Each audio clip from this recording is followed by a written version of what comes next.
Fellow Ambazonians, dear countrymen, despite the hike in targeted summary execution of our innocent people by Paul Biya's killer squads, I still believe we are now at the twilight of our political daybreak, emptying the combined worth and wealth of a lifetime fortune into the country of our collective dream. A place we can surely call home.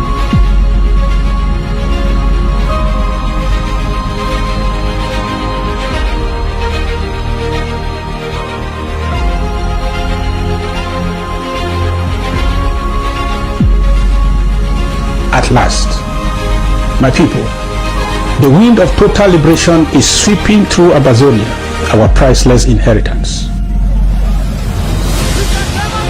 The land of our forebears. A place we can surely call home. A few years ago, a vicious dictator declared war on our sovereign nation of Ambazonia. It is a war we did not seek nor provoke, but are determined to muster every strength we can harness and continue sending the message to our enemy that we have risen to call home. We have paid dues for everything. We pay tax for goods we buy. We pay fuel in our cars. We pay hospital bills and the dues for all other sacrifices. I can give all I have for the one hope that I have. Because I hate myself and I should proudly Amazonian. Let's get it straight. The freedom of Ambazonia will not depend on the free will of her enemies. Independence will be but days away if we get it right with our CID. My dear comrades, I am appealing to every Ambazonian to register with the CID program. We have no control over our distorted history, but with our CID, we can set the pace and determine the future of Ambazonia. Yes, the hope for the future is in our hands. As an Ambazonian, my identity is conclusive. My right is guaranteed. My vote will always count as I pay my CID. As an Ambazonian, I will shape the future with my CID. With your CID of just $10 per month, the interim government is contract to fulfill all that you wish to be done. Let us build a freedom mansion from the little block, which is our CID levy. There will be food for everyone, hope for every child, justice for every citizen when we pay our CID levy. Yes, the dream we can realize. With my compulsory independence dues, CID, I have the opportunity to give to the next generation a greater nation, better than we inherited.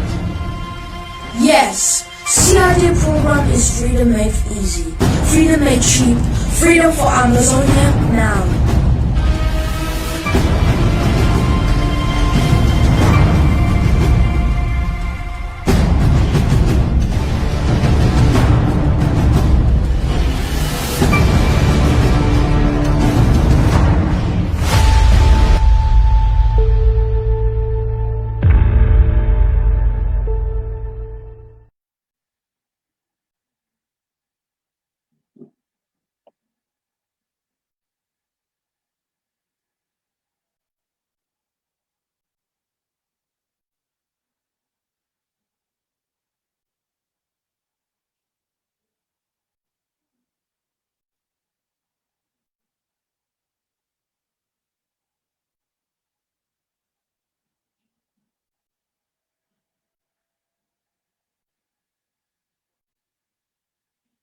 May the soul of Wazizi, Baby Mata, Mami Api, Ngabu Kumba, Mautu, Bali, Moyuka, Pinyin massacres rest in power until we finish the job of taking back our country.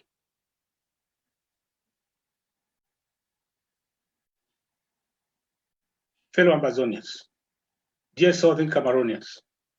About this time last year, we came to you with a special appeal, an appeal that I considered very crucial in pushing our struggle to another level.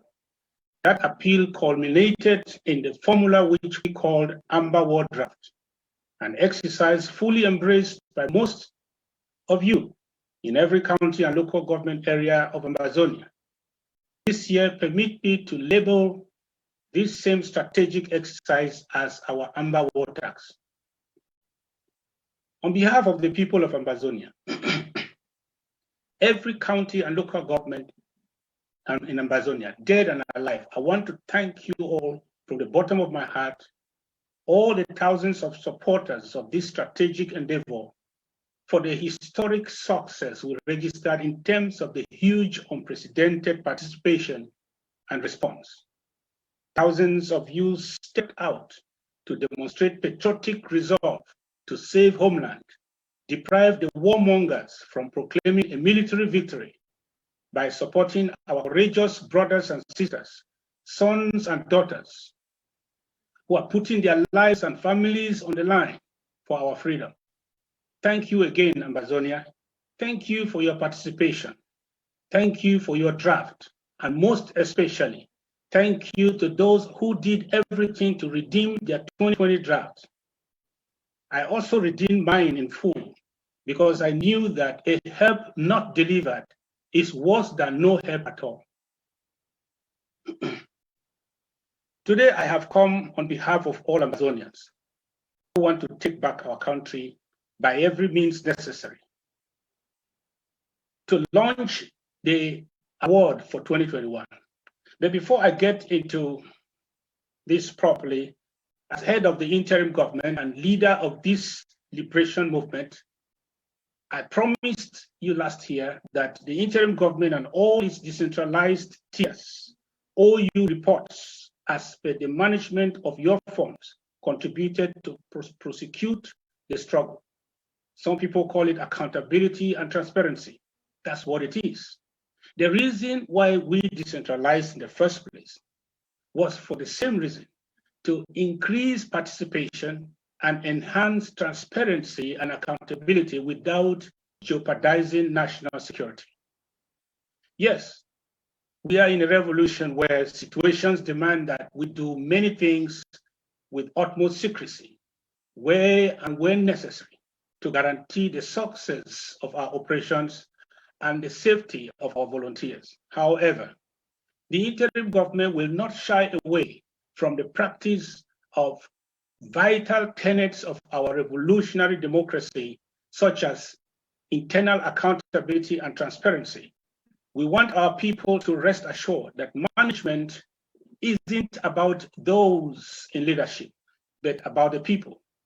In doing this, we want our people to continue to work closely with their LGAs as our grassroots units to get timely and comprehensive reports from those who mostly managed their funds and continue to hold elected leaders up to task for the responsibilities they have entrusted to them. It is also imperative that I bring you my own appraisal and the general balance sheet of 2020 award draft countrywide as presented to us by the Intergovernmental Oversight Committee. For the details on county by county, LGA by LGA, you, the proud owners and members of various local government areas and counties, are well placed to rightly evaluate what your counties have done, what your counties are doing, and what is cooking or not in the closet with your award funds of 2020. What I mean is that our county and local government executives are better placed to give you vivid accounting records of what they have done with every dime of your 2020 draft funds. So the explanation which I present today here should not stop any of you from making further inquisition from your county leaders and local government executives into the management of your funds, especially if you are among those who drafted and paid your 2020 draft in full. I have asked all county and local government leaders to provide two categories of reports. One classified for official use, the other unclassified for general presentation to contributors. In February this year, I also ordered the Office of the Comptroller General at the Presidency and the Intergovernmental Oversight Committee to make sure that all LGAs and county records for 2020 are inspected and members are duly presented with audited statements on the management of the draft funds that came in. A vast majority are fully compliant. I have also asked the Office of the Intergovernmental Oversight Committee to embark on a nationwide inspection, county by county, before our 2021 draft tour to various counties. We urge the people of each local government and county to continue to collaborate with our government officials and consider any failed inspection in any county as a call for internal reforms, improvements, or immediate changes. At the launch of the 2020 draft, I set out to make sure that every dime collected went into use for the purpose for which it was collected. That's how I created the Intergovernmental Oversight Committee, led by our very meticulous chairlady, Ma Eli Jambelele, and our fearless barrister, Fru Johnson, as vice chair, a watchdog body to oversee the implementation and implement appropriate principles towards efficient use of the draft funds by counties and local governments. The IOC was charged with assessing the readiness of counties and issued authorizations for the use of the draft funds. To this end, once every county presented itself as having met all the guidelines stipulated by the IOC, they were authorized to use the funds at their disposal to prosecute the war in their local government areas in accordance with the National Strategic Plan. About 40% of counties have completed their transition into phase 2 of our National Strategic Plan. Another 35% are at the verge of total completion, having laid the foundation, while 25% are still in phase 1, yet to begin phase 2. On a scale of 1 to 10, in terms of strategic realizations that will forever change how this war is prosecuted, it is my assessment that the draft has scored 60% as of today. Remember that when seeds are sown in the soil, no matter how good the farmer is, all do not germinate at the same time, and some may not germinate at all until we replace them. Let me tell you in a whisper that in a couple of months, the chickens of 2020 will begin to hatch, grow, and move in all 13 counties. Those who are holding us back shall remain behind. Our National Strategic Plan must cover 100% of our territory. That is our focus for Award 2021. We have to finish the plan. Some of you have made calls for accountability and even suggested that this year's draft should have even been indefinitely postponed for counties and local government to account appropriately for the use of funds drafted for 2020 before we draft for 2021. I hear you, and I have no doubt that you all mean well for the struggle. Some of you, in your rush for answers, have even insulted me as if I was the sitting chair of your county or local government, as if the federal government oversight over counties and local governments should be turned into a total takeover of all counties and local government by the central government. I understand your desire for immediate answers from the federal government, but you cannot eat your bread and have it. In Berlin, we chose to adopt a decentralized approach in prosecuting our struggle. We must therefore be ready to nurture and refine our three-pillar structure, the central government, counties, and LGAs, to work under the best pilots we can find in these rare moments. My dear people of Ambazonia, permit me to enumerate some of the problems that plagued our endeavors since 2020 and that we have labored hard to contain for a better 2021. Number one, the stubborn one-man show syndrome in our liberation machine in some counties tried to push back our well-meaning democratic intentions of giving power to the people. These selfish remnants are still sailing against the wind. They cannot stop people's power. Double agents, hypocritical revolutionaries who pretend to work for Ambazonia, still among us, working day and night to stifle our progress and promote enemy agendas. These ones have chosen the path of death. The end of their mission shall be tragic. Then the non-redemption rate averaging between 25 to 40% of the Amber World Draft 2020 in most counties, because of some of ours who think we can import success from dreamland. And we say this accepting those who were hard hit by the COVID-19 lockdown. Number four, a few unscrupulous leaders, dealers and handlers allegedly siphoned some of our money. Whether caught or not caught, such people are already cursed by the innocent blood of our heroes onto the fourth generation. We have blacklisted them until we get to Boya. Manifest incompetence of some of our elected officials amongst counties and local government officials who either fell short, were naive in the business, were victims of the colonial propaganda machinery, corrupt, self-serving, or underperformed for lack of mastery.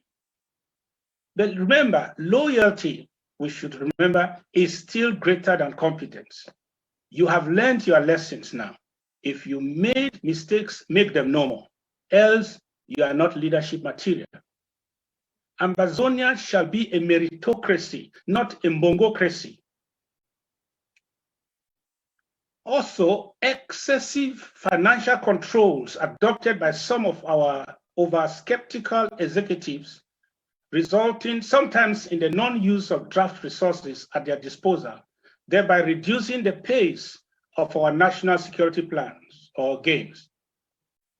If you don't know how to survive like a shark amongst whales, change your domicile. You can fail for doing nothing and going nowhere. No pain, no gain. And internal wranglings and political positioning by some overzealous comrades who think the only way we win is by dethroning those they don't like, who were there before them, take their positions or cause them to fail. Just look at the sky. If another star has to go off before you can shine, it means you are not a star. Activists with oversized egos who pass judgments a million miles away from the facts, who talk before they listen, who kill before they verify, who continue to defend their truth even after they discovered their truth was a lie, who don't mind promoting a parochial or tribalistic agenda every time they disagree with leadership. Such people should be careful, lest they finish this race on the wrong side of history. Finally, we have blue and white infiltrators, one Cameroon believers, who stand for everything and nothing, who pray for the failure or surrender of the interim government so they can openly hug our slave masters for a coward's reward. These should know that if they do not yet know, they should know. They should know that their hopes are buried in a sinking Titanic, because La République, as we know it, is slowly but surely going down. As your leader, I can assure you that I have carefully taken stock of this picture. I have investigated why some counties do so well, while others lag behind.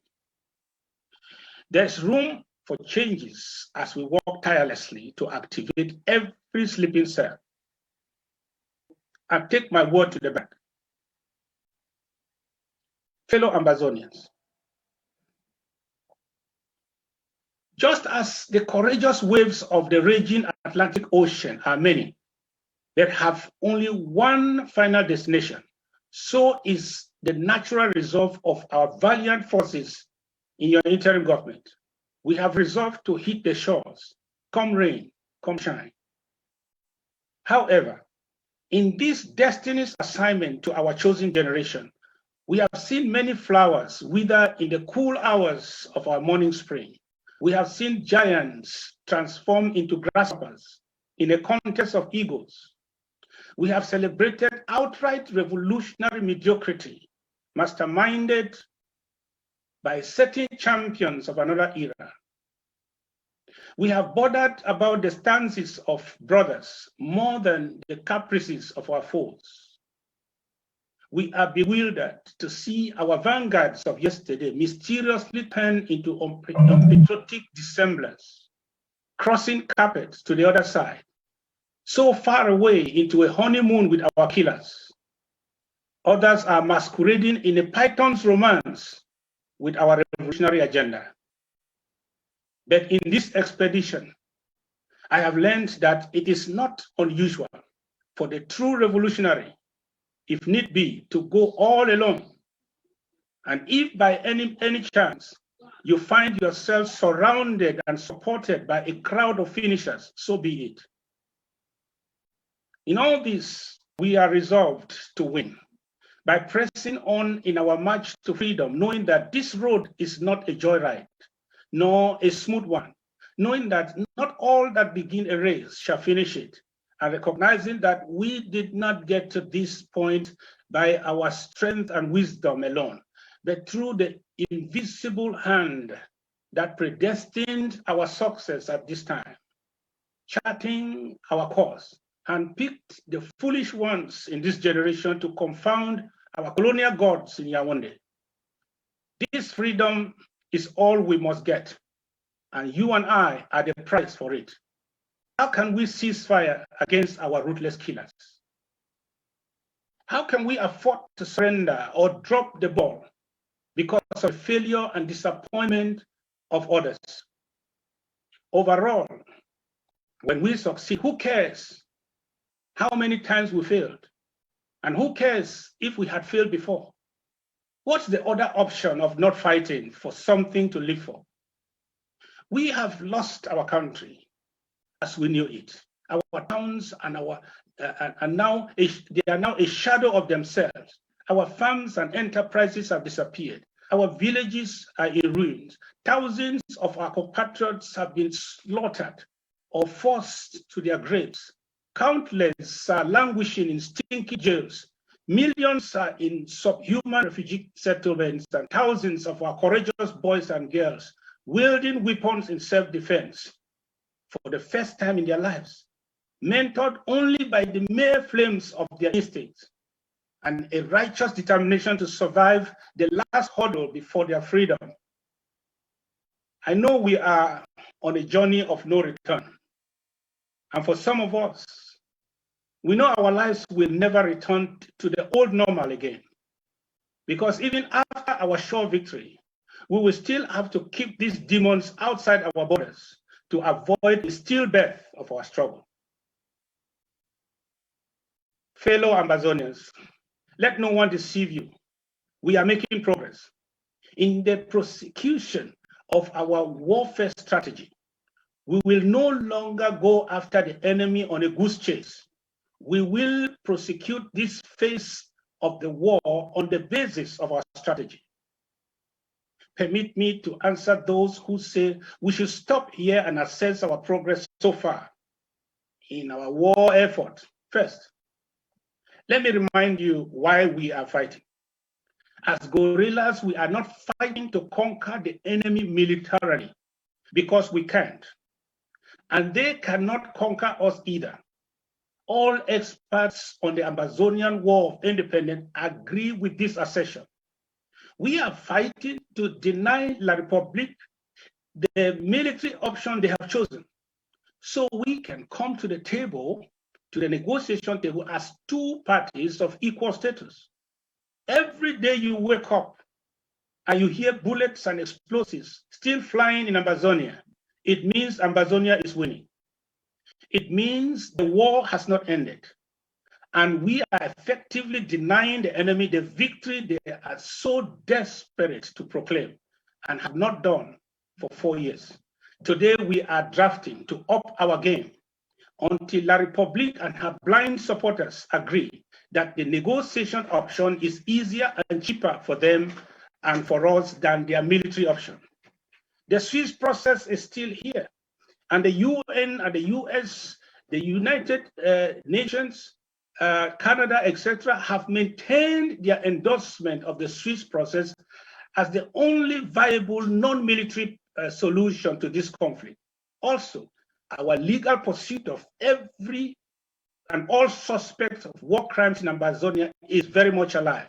Very soon, Arata will enter trap, and we will bring you breaking news. My dear warriors, my hope is built not only on your unrelenting support, but on the torch of freedom still burning brighter and brighter on ground zero. And when I consider our thousands of valiant Ambazonia restoration forces who have pitched their tents in survival trenches, sharing a natural habitat with snakes in the wild, and they have put their lives on the line for our cause, triumphing against perhaps the best army in Africa for 4 years. I cannot but remember the biblical saying that those who are for us are more than those who are against us. I cannot but call all of you here to draft with a sense of urgency. Draft and pay now, because those who are fighting for us in the bushes are more precious than anything trying to discourage you. Draft because of them. Some of you, your financial situation is far better than mine. What will be your excuse to draft and pay later? Because I have already drafted. It is wrong to want to see more before you draft in 2021 or complete your draft for 2020. Remember that if in 2017, when this war was declared on us, if we waited for great things to happen as we want,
All right, good evening and welcome to ABC, ladies and gentlemen. It's a pleasure to join you today and come to you with updates on the Ambazonian restoration struggle. It's a privilege to be with you as usual. I want to welcome all of you who are tuning in from ground zero. I am referring to Ambazonia itself. Of course, all of you in the refugee camps in Nigeria, in Gabon, in Equatorial Guinea, across the globe, because we are aware Ambazonian refugees have been spotted all over the globe. I'd like to welcome you and to reassure you, you can only get authentic, revolutionary updates, information from ABC, Ambazonia Owns Television. Again, good evening. For those of you joining from the diaspora, it's a pleasure to be with you, and I want to believe if you are watching by way of Facebook, you go ahead, hit your share button, and let us quickly populate this platform.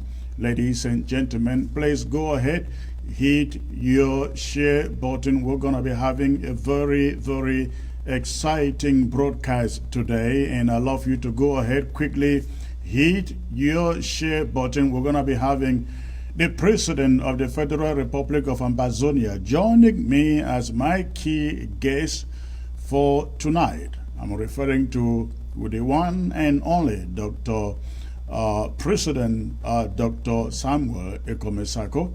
He will be joining me later in the broadcast after I do some laundry keeping right here in the house. So please, it's going to be very exciting, ladies and gentlemen. Go ahead, hit your share button. And for those of you watching from ground zero itself, I want to believe you all had a wonderful weekend. And I'd like to hear from ground zero to know that the ghost town was observed everywhere in Ambazonia today. I want to especially thank all of you Ambazonia restoration fighters all over the national territory who are putting your lives on the line to save Ambazonia, to restore our own homeland. We can never thank you enough because you offer the biggest sacrifice for the freedom of Ambazonia. Please, again, for those of you joining by way of Facebook, I want to see the numbers jumping. So go ahead and do that. Let them know that the anchor man, ladies and gentlemen, is alive. Not live, but alive. I am indeed alive by His grace and His grace only. So tonight, I'm going to be bringing a number of issues to you. Number one, I'm going to be talking about the exploits our Ambazonia fighters are exhibiting out there in Ambazonia, decimating French Cameroon troops. We all saw it at the weekend. It was incredible, ladies and gentlemen. Take a look at this. This was happening, I think this was happening in the Bafut. I think this is Bafut. Yes, I think this was in the Bafut. Something is wrong. Okay, it's coming out now. This was happening in Bafut. I think this was in Bafut. You will see here what happened there precisely. The exploit of these guys in Bafut. It is incredible. It is incredible, the technology that is beginning to come from ground zero. I think this is what War Draft was meant for. This is what War Draft is all about. And as I said, we are beginning to see it. We are beginning to see it all over ground zero, be it in Bafut, be it in Gorketunjia, be it Lebialem, be it in the Bowie, the Warriors. All over the place, we are seeing our boys decimating La Republic du Cameroon armor in the most unexpected way, ladies and gentlemen. I think La Republic is wondering. They are really wondering how they can combat this, because they thought they have finished with us. Look at this, ladies and gentlemen. Look at that. Yes, that is it. That is it. That is it. That was in Bafut. And this is now in the BLM. Look at those trucks, military trucks. I think those trucks were going up to Chang, and that is the first one going by. And then that is the second one. Then I think that, okay, that is it right there, ladies and gentlemen. So that I think there was also another attack of this magnitude in Bowie. Unfortunately, I don't have those images here with me, but that is what took place over the weekend. And I think La République du Cameroun, they are really beginning to wonder what else they should do to combat Ambazonian Restoration Forces. As you will listen or hear from my talking point today, they thought we were done when Atanganji and others went over running their mouths and saying, the head of state has won the war. They never expected this coming. They never saw this coming. And ladies and gentlemen, this is only the sign of what lies ahead. They haven't seen anything yet. That is why it is very important that we started this year's exercise, draft exercise, in a wonderful way, in a very, very promising way. We need to put more armor, more machinery. And the good thing, ladies and gentlemen, is that our boys don't need to go to ground 1, ground 3, ground 4, ground 6 to buy anything. They are beginning to improvise for themselves. They are beginning to improvise for themselves. You know, La République du Cameroun, they raided camp after camp and time after time in the BLM, hoping that they do away with their capability to improvise, to produce these improvised explosives. They thought they dealt away with it. Unfortunately, I think they are very, very dismayed right now that after all that they did, the dragons and the BLM are still capable to produce those things, and they are still dealing a dead blow on their soldiers. So that is what is going on, and we see this duplicating everywhere in Ambazonia. Killing their soldiers will not help them stop this war, because La République will never lack soldiers. You all know that. They will never lack soldiers. But you pull down, you destroy their armor, their machinery. That is money. That is money. Just imagine in a week in Ambazonia, we can bring down 10 of them every week. Every week, you bring down 10 armor cars and 10 trucks. Ladies and gentlemen, multiply that by a month and by a year, and you will know the number of trucks, armory that we can bring down from La République du Cameroun. I'm telling you, if we continue in this pace, La République du Cameroun will have no choice but to call off this war. Some people are expecting us to call off the war. They're expecting Ambazonian to call off the war. How can we call off a war which we didn't call for in the first place? We didn't call for war. We are not laying down our tools. We are not calling for a ceasefire, because we never called for war.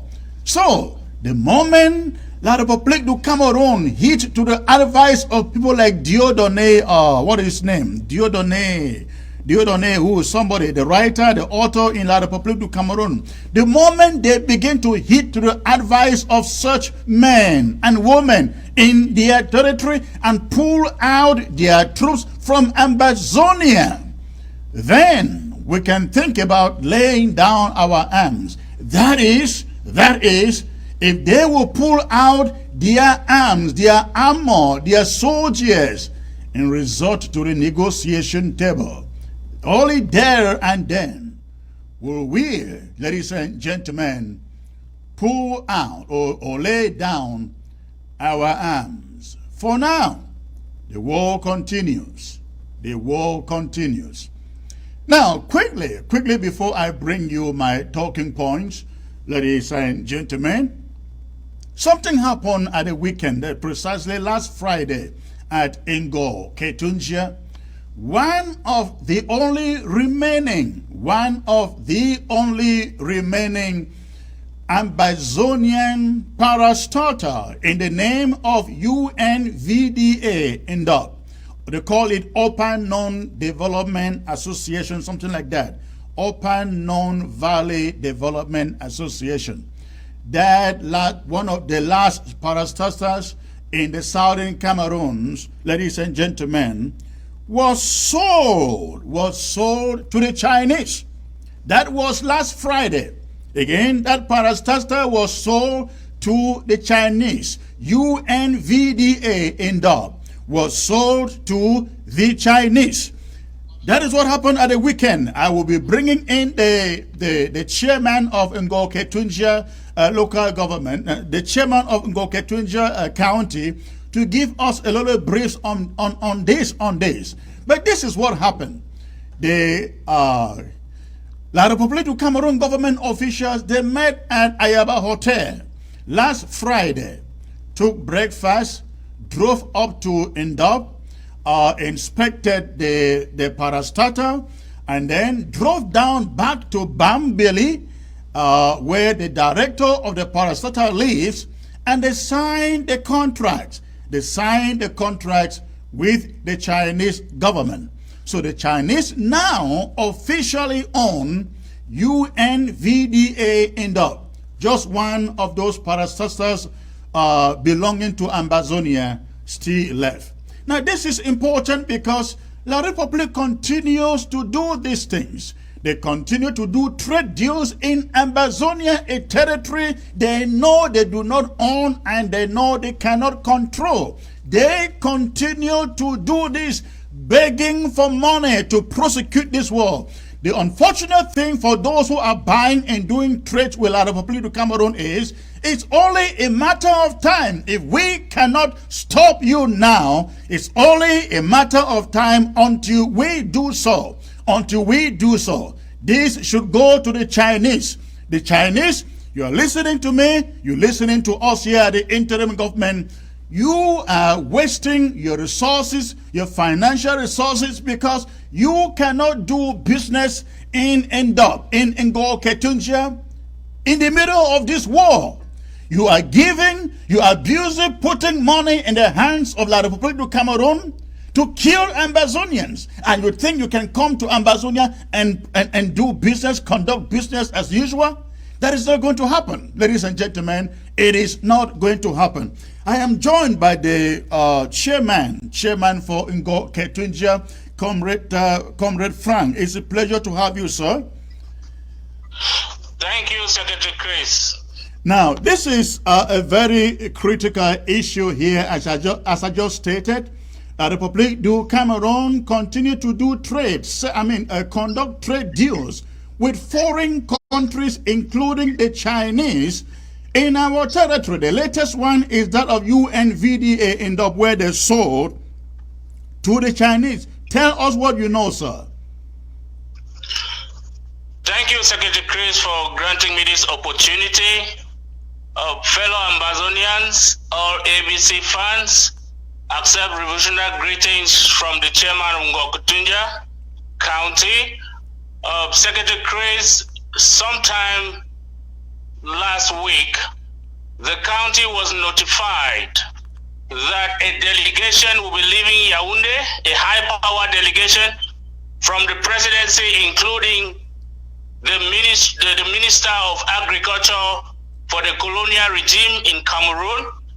They will be visiting UNVDA, which is the Upper Known Valley Development Authority, popularly known as the rice industry for the plain. They will be visiting this place to sign over papers to turn this parastatal over to the Chinese to continue the farming. Secretary Chris, before then, last month, in the month of March, the Ambazonian Restoration Forces were tipped at the middle of the night that the colonial governor of the Northwest province will be visiting the rice farm in Bamison. Before our boys could make major moves, military from La Republique had already surrounded the place. However, the activities wasn't successful because immediately the colonial governor landed, our boys opened fire, and he was bundled back into his car back to Bamenda. Now, when we got this intelligence, we were ready, and the restoration forces were all armed to their teeth. On Friday, at about 9 a.m. in the morning, a delegation left Ayaba Hotel after taking their breakfast there. In that delegation, you had high-power people from La Republique territory who think they are in control of Ambazonia, who were coming to sell the last thing we have. You equally had in that delegation a Chinese CEO who is spearheading his company to buy over the UNVDA farms in Ngokutunja. They drove to Ngokutunja. When they got to Ngokutunja, our boys were ready, and because of the amount of firework that took place, everything went so brief, and they retreated from Ngokutunja back to Mezam, where they had a little lunch, and back to Ayaba. It should be very clear, Secretary Chris, that we will not tolerate this. However, I will not mix what I will say shame to the people of Ngokutunja for watching this happen, for allowing this to happen. Those enablers that are sons and daughters of Ngokutunja working under the slave master, they had an opportunity to cancel this, but they choose to sell us. That is how cheap we are, Secretary Chris. Well, I don't think you expected anything from them, right? And neither the local population, because I think you mentioned to me earlier that these people had come, sent in the army to surround those farms before the officials came in, correct? Correct, Secretary Chris. On Thursday at about 5 o'clock in the afternoon, more than 15 military trucks entered Ngokutunja, and all these trucks were redirected into the rice farm area.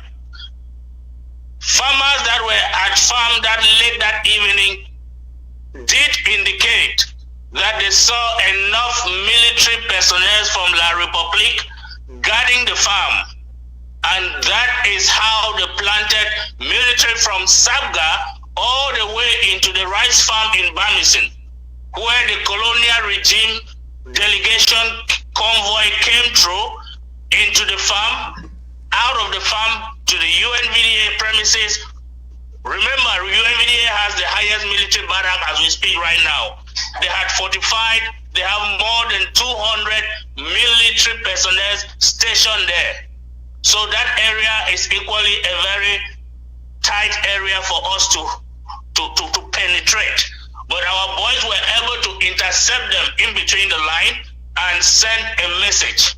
We had credible intelligence from local hospitals in and around Mezam that casualties were received and treated there, which resulted from the visit in Ngokutunja. Do we have an idea how much UNVDA was sold for?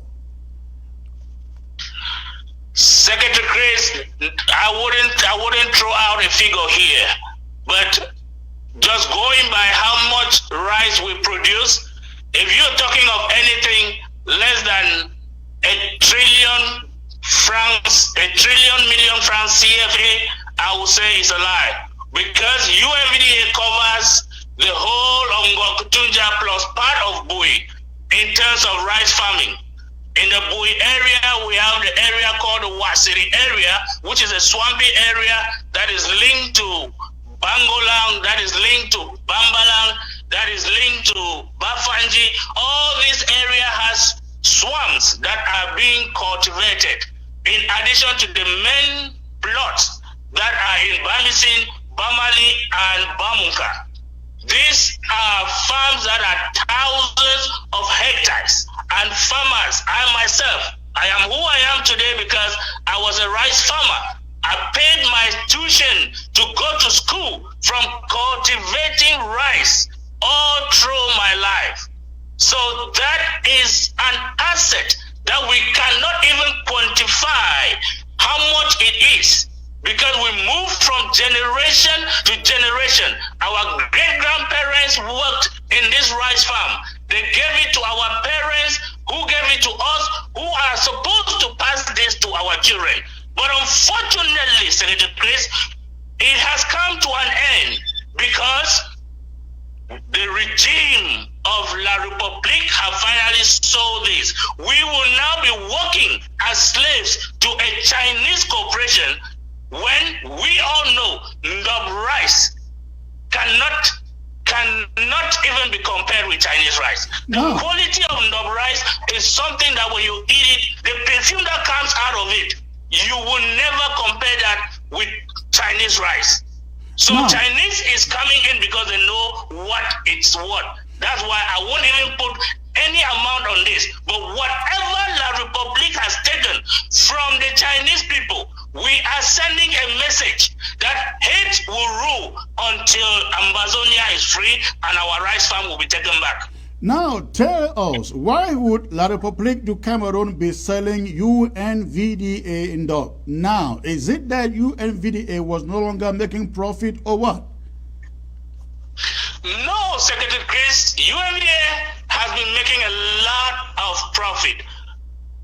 Sometimes in the early 90s, when the economic recession did hit La République so badly, I remember we had to cultivate rice and abandon the rice in the farms because a bag of rice that was sold for almost 13,000 colonial francs at that time was reduced to 3,000, and you have to carry this rice for miles before you get home without any means of transportation. You have to physically carry it on your head. Now, when this happened, a lot of farmers withdrew. But down the road, individuals started coming in with their own buying ability, and then farmers picked up again to cultivate and sell to private companies that were hauling and selling. Now everything went back to almost 16,000 francs, colonial francs, a bag of rice. The government saw how it was profitable. All right. Comrade, if I may ask you, approximately how many people are employed by UNVDA? I would say in terms of their manpower, we are looking at over 500 individuals. Okay. However, this is excluding the farmers. Remember, the farmers are independent. You cultivate your farm, and then the UNVDA as a corporation just comes in to buy the produce from you. Then you wear the produce with them, and they pay you off. Just like the same workers for UNVDA. So the UNVDA essentially operates in the same way that all these coffee cooperatives were operating. Exactly, Chris. All right.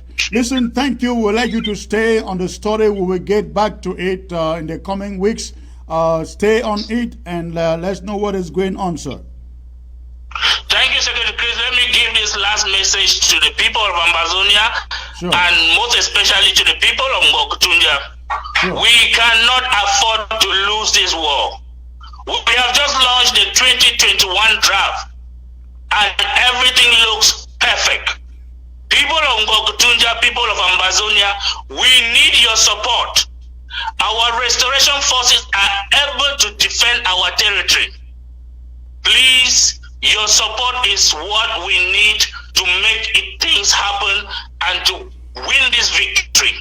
Kindly drop in your draft money. You can even pay more than the 1,000 we are talking about. And if you have friends, you have brothers and sisters, you have family that is not supporting this revolution, remind them, wherever they are enjoying freedom, people suffered for that. And for us to get our land back, we must show that commitment. Thank you for giving me this opportunity, and long live Ambazonia. Thank you, Secretary Chris. Thank you, Mr. Chairman. And I must tell you, I'm one of the lovers of Indop rice. Indop rice. It gets some taste so where you not feel resist them when you eat them first time. I'm serious. That Indop rice, it gets some taste where no other rice get them. And Chairman Frank, listen, the people will not become slaves to La République du Cameroon, as you put it, because we will never allow the Chinese in Ambazonia to make us slaves. And if the Chinese are smart enough, they need to reach out to this interim government before they can go about that business, because we know it is not going to happen that easily. All right, one more thing before I bring you my talking point and bring in the president.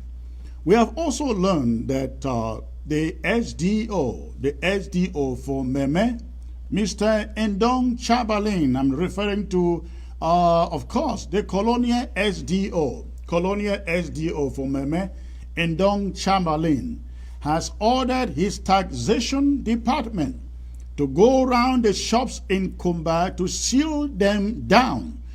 I hope I can get some calls from Kumba today to educate us as to how Ghost Town was today in Kumba. Because what the so-called SDO is doing is shutting down people's shops in Kumba to deter them from observing ghost towns. We like the colonial officer to know on behalf of this interim government that he is infringing on the rights of Ambazonians in the city of Kumba, especially those traders, and this interim government would not sit still to see him continue to inflict punishment of this sort on traders who have already gone through a lot during this time of war. We want to assure every trader in Kumba that we here at this interim government, we have your backs. Again, we have your backs. You will hear from us, and that colonial officer will hear from us. And when he hears from us, he would have recognized who owns the land and who controls the land. Okay, ladies and gentlemen, having said that, I will now take you to my monologue of the day.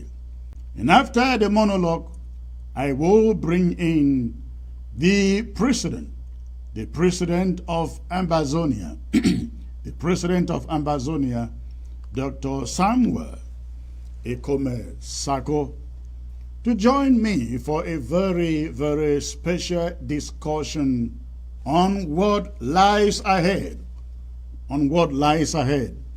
as you find on your screen, fellow Ambazonians.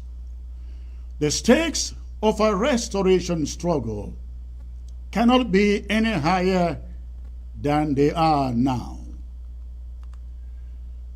Few weeks ago, La République du Cameroon political officials wanted you to believe that Paul Biya has won the war.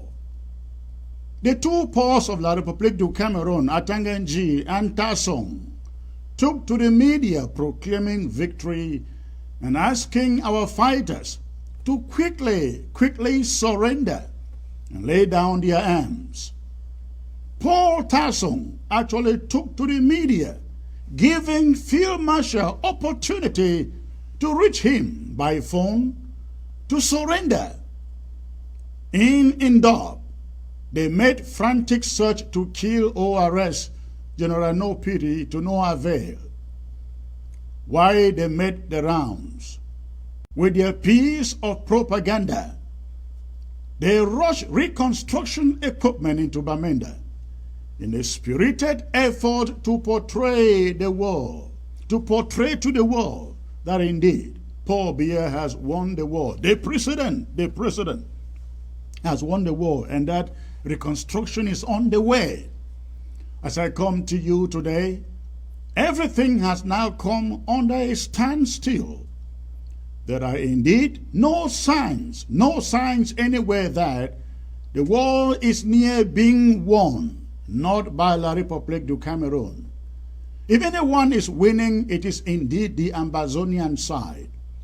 And I will explain to you. The boys they persuaded to join them in their DDRO centers are escaping in their numbers. In fact, Fayengo Francis, the director of the centers, is on the record as asking the boys in the centers to feel free to go do farming anywhere they can.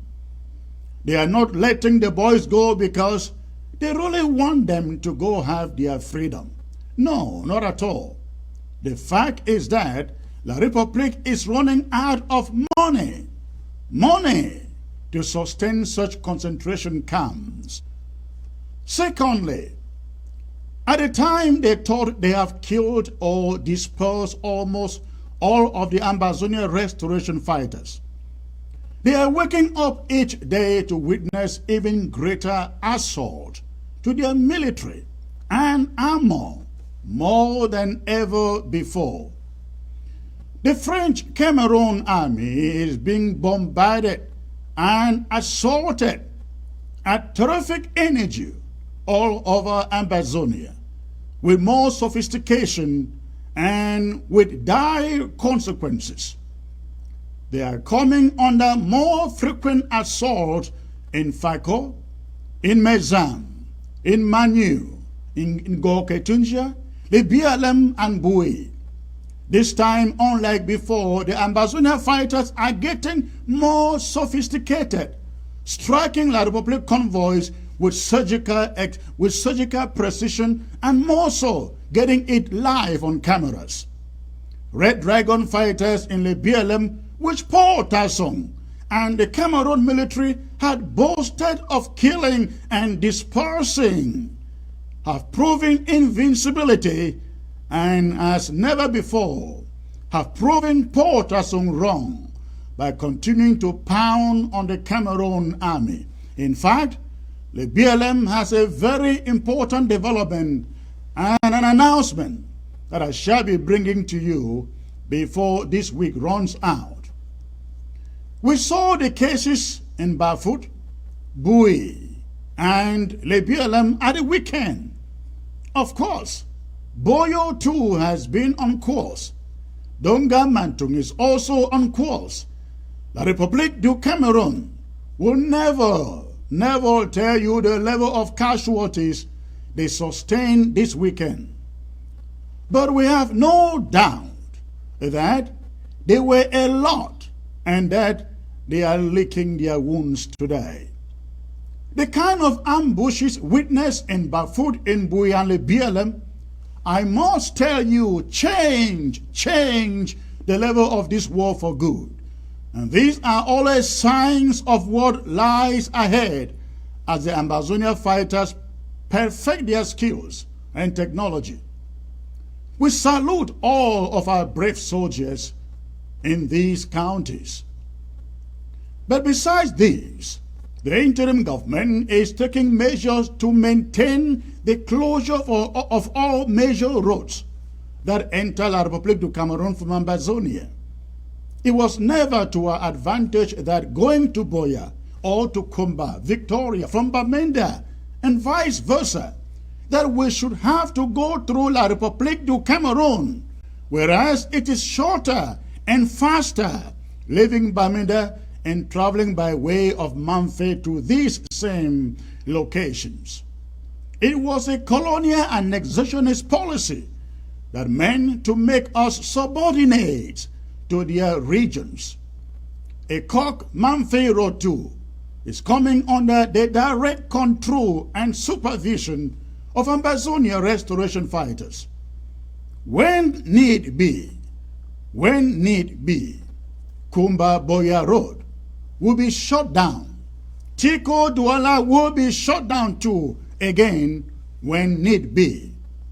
Touristic centers in Fako have been warned to cease activities to prevent any tourist casualties at those centers, and these measures will be enforced to the letter. At this time in this world, ladies and gentlemen, we are resolved to begin taking control of everything that belongs to Ambazonia.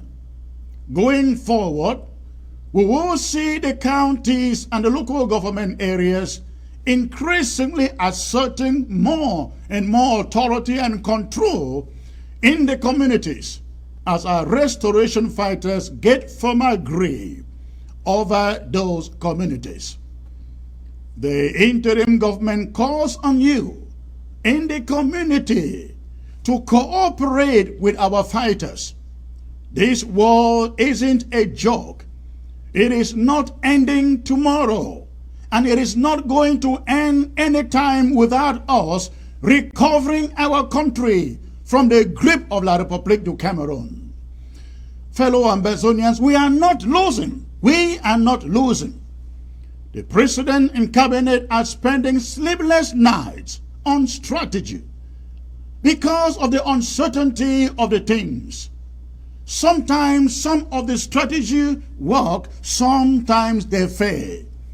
And sometimes it just comes across as if we are losing.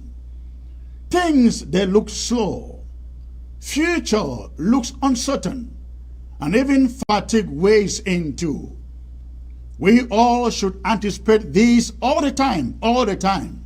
The reason is simple. Many people thought this war was going to last just for about 6 months, or 1 year. Others thought a maximum of 3 years will do.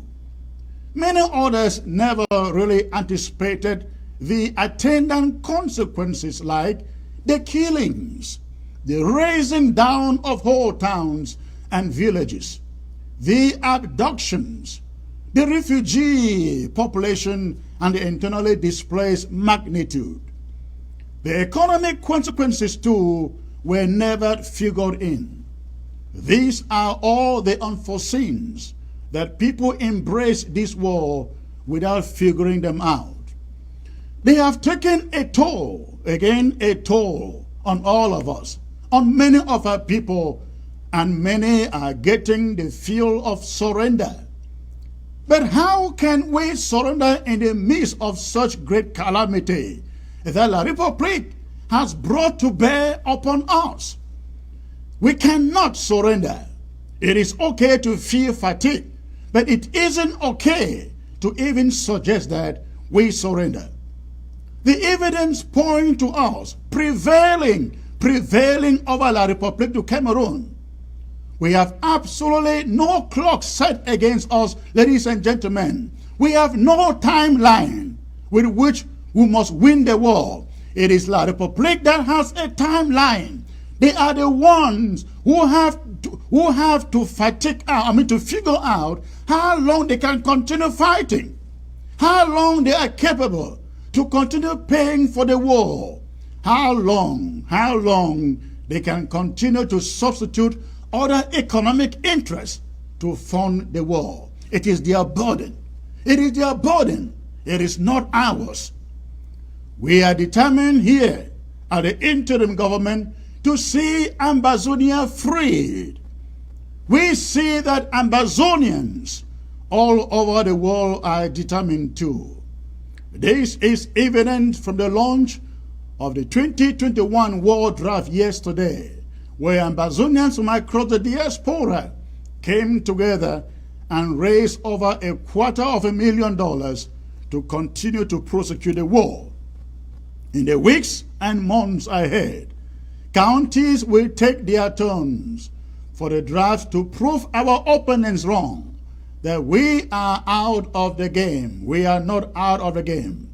We are asking you to start looking for your county and LGA to make your draft. Every county member, including members of government from the LGAs to the counties to the Restoration Council and Cabinet, are expected to draft at least $1,000. If we can all ignore the fatigue and the disillusionment and put our faith that points to victory and give all, even out of nothing, the sheer size and enthusiasm of our giving can send defeat on the opponent's side. Only such collective resolve and sacrifice will land us the victory we need. That was my talking point, ladies and gentlemen. Allow me now to bring in the President of the Federal Republic of Ambazonia. I am now joined by, ladies and gentlemen, Dr. Samuel Ekomesako, the one and only President of the Federal Republic of Ambazonia. Mr. President, it's a great privilege to have you here today, sir. You are welcome. Thank you, Secretary Chris. Thank you, fellow Ambazonians, all mothers, fathers, brothers, sisters, and our children. I want to thank you for this time together.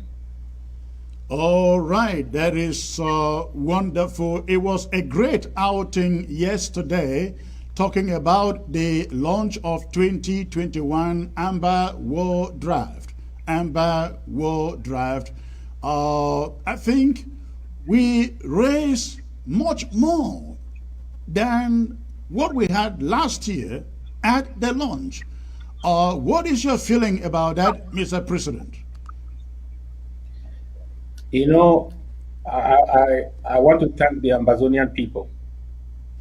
I want to thank especially the diaspora that has, by this act, vowed that they will not fail ground zero. Those who expected otherwise are those who underestimate the resolve of our people to take back our country. It is clear from what happened yesterday that there is no price we will not pay to get back our country. And if the enemy is thinking and calculating that we'll soon get exhausted, then yesterday was the lesson they needed to learn. We are ready to go to the end. Again, yesterday was so promising that I want to believe that counties and LGAs that were not yet ready are beginning to rally around today to make sure that they can put their houses together. What do you expect from the counties and the LGAs? Yes, this is what happened. Yesterday, it was an interim government event. All our government officials from the LGAs, the counties, and the central government, we decided to launch the event, to open the chapter of the draft 2021. About 80% of all the contributions came from government officials. They will have die-hard pillar supporters who will not hold back, who will not wait for tomorrow. They decided to come and give, most of them, not just committing, but paying on the spot. That's the new phenomenon in 2021. People are ready to pay their draft, not just pledge and go. That was very, very noticeable. So from here, before we go to the counties, before we start our tour, county by county tour, Those of us who are officials in the government at any level, we will go down to our local governments and counties, continue the mobilization, and prepare for that event. And essentially, the Intergovernmental Oversight Committee is working with the counties to make sure that they meet certain standards of readiness to probably do the greatest draft or fundraiser we have ever seen for every county, because there is a job we must finish and finish fast. We have laid the foundation. What we need now is acceleration. So I feel very good in my spirit with this level of determination and what I see on the ground. I can assure you and myself that we will get to Buea sooner than later. Now, critics out there, I guess they should be very, very surprised with what came in yesterday, because, you know, when an event like this is put up, they always try to test the popularity of this interim government with measures such as the draft launch yesterday. But again, the records were beaten, and the opponents, the blacklegs, the distractors, whatever you call them, tell me what you think they are feeling now, because I know you made a statement to that effect yesterday in your presentation. What do you think they are feeling now? You know, many people know this struggle, but very few know the rhythm of this struggle. If you know the rhythm of this struggle, you will not make mistake. Let me give you the example of a car. There are many passengers and there are probably one or two drivers. It is the driver that knows the rhythm. He knows what is going on. The passengers just know they are having a ride. Sometimes they don't know what is going on. Those who underestimate what Ambazonians can do because of one thing or the other they hear on social media are people who don't know the rhythm of the struggle. They don't know, they don't feel the heartbeat of the struggle. The level of determination of Ambazonians, there is nothing under the sky that can stop our resolve. When you know that, you will know that nothing can stop us. The only thing Ambazonians want to see is what they have to do to go forward.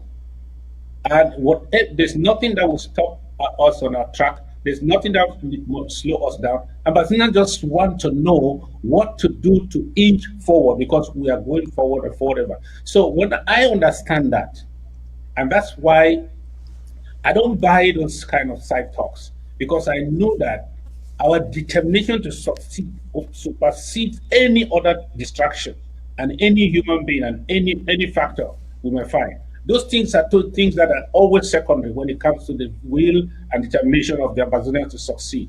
And that's why I believe that whatever fixes are here that they are to be done, that will happen. You cannot make that the primary focus, because Ambazonians want to take their country back.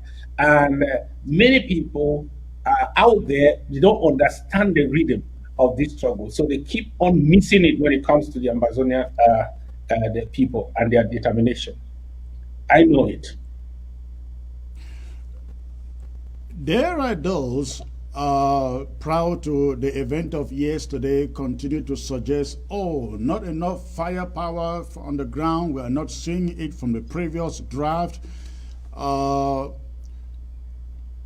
you still do you see that being the case? Because I mean, going by what we saw this weekend in Bui, in Bafut, in the BLM, again, I call it what lies ahead, the sign of what is to come.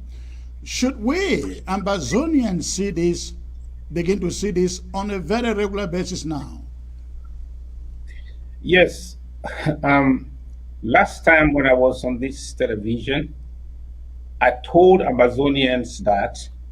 Mr. President, your volume kind of went low. I don't know what happened. This is the best I can get. Are you hearing me now? I can hear you, but it is kind of dim. I don't know what happened. That should be at your end. All right, just go on. Just go on. I think the audience can hear you. You know, I told us when I came here to this platform before that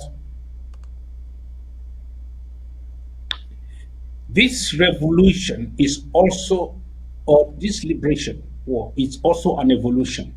One thing people don't notice, it's evolution. I told us about the transition, that where we are now, we are in the middle of a transition. And in the middle of a transition, if you don't look well, you think that nothing is happening. Because in every transition, there is a moment where the old will stop and the new will start. So if you watch that little short moment, you will think nothing is happening, because we have to transition this thing to the next level. We have to transition it from what I call the level 1 to level 2. And within that gap there, you can think, oh, everybody has gone to sleep. No, I want to tell you that even where you think there is sleep, there is serious transition going on.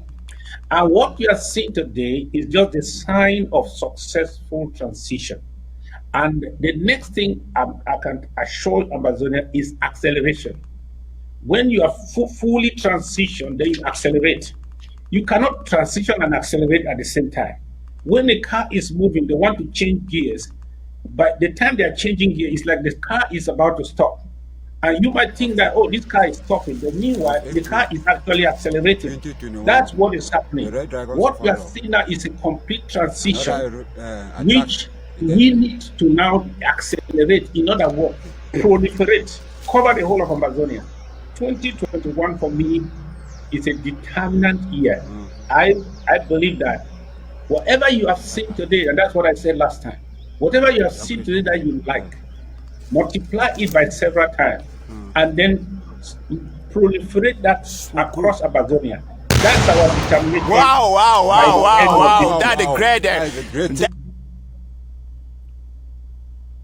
Go on, please.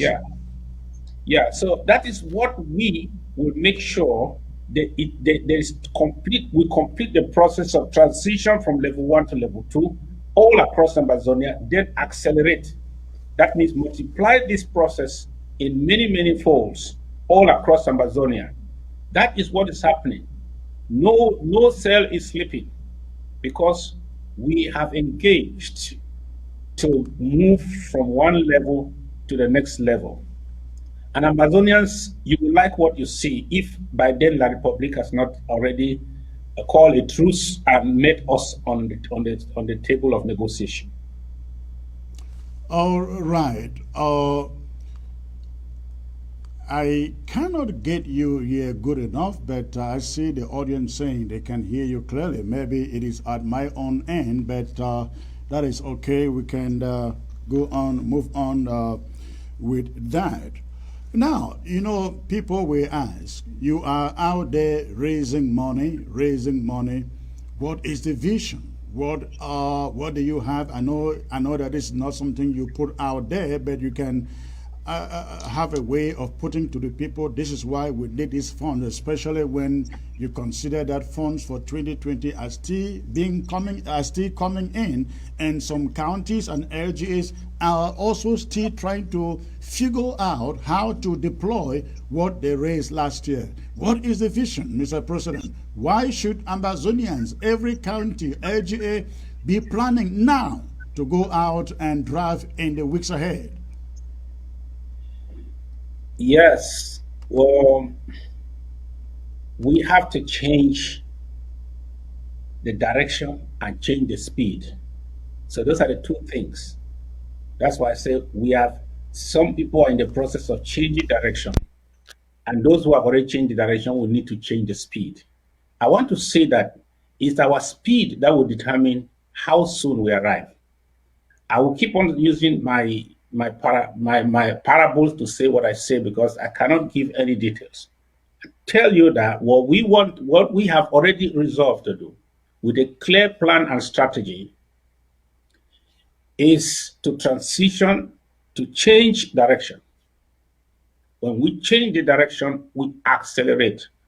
And there's no limit to acceleration. What we give will determine the level, the speed we want to take. So I am saying that to those who are doing more, don't say there's no time to rest. It is time to do more. Look at the picture I'm seeing now on the screen. If by your draft, you can see that happening every day of the week, maybe 2, 3 times, 4 times a week for the whole month, everywhere across Ambazonia, would that not be a good thing? For those who said only the military option can resolve this problem, would that not be a good statement to make? So don't say that, oh, I drafted, I paid this more, and these few things are happening. That's okay. If you want to see the things that are happening now, happening regularly and happening all across Ambazonia, so that we take control of our territory, there is no amount you will draft that is too much. If we can have 3 times what we had last year for the draft, it will still not be enough for us, because we just don't want to afflict the enemy and inflict pain. We want to really take back control, complete and total control of our territory. We want to rule and govern ourselves. We want to take back our country and want to do that quickly. So any amount you are putting in your basket for this draft, you are just accelerating our pace to the finish line. That's what it is. The sooner the better. Let us talk about the counties that have been quite slow, very, very slow to the liking of Ambazonians in executing the 2020 draft plan. Lots of worries out there that they don't see required action in some of these locations. What would you say to them? What message would you say to them, especially those who are sitting on top of draft money? What would you say to them? Yes, I feel very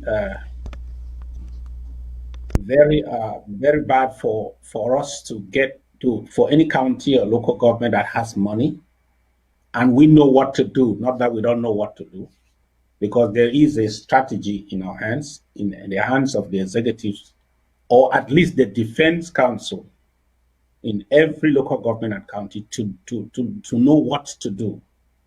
Then if we keep this money and we don't do what we have to do, this is a loss.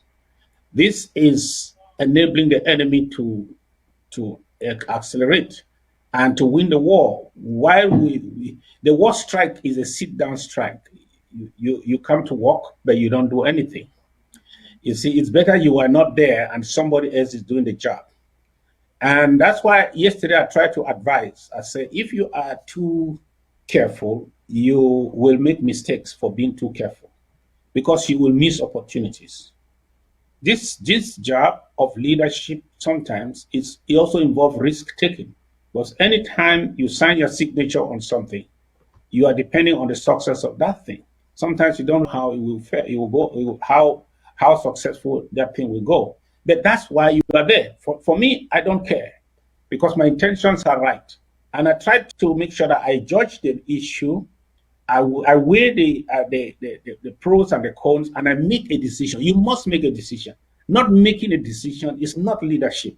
You must make a decision and use that money to deliver the people, to defend the people, to advance the cause. You can't keep the money there because you are skeptical.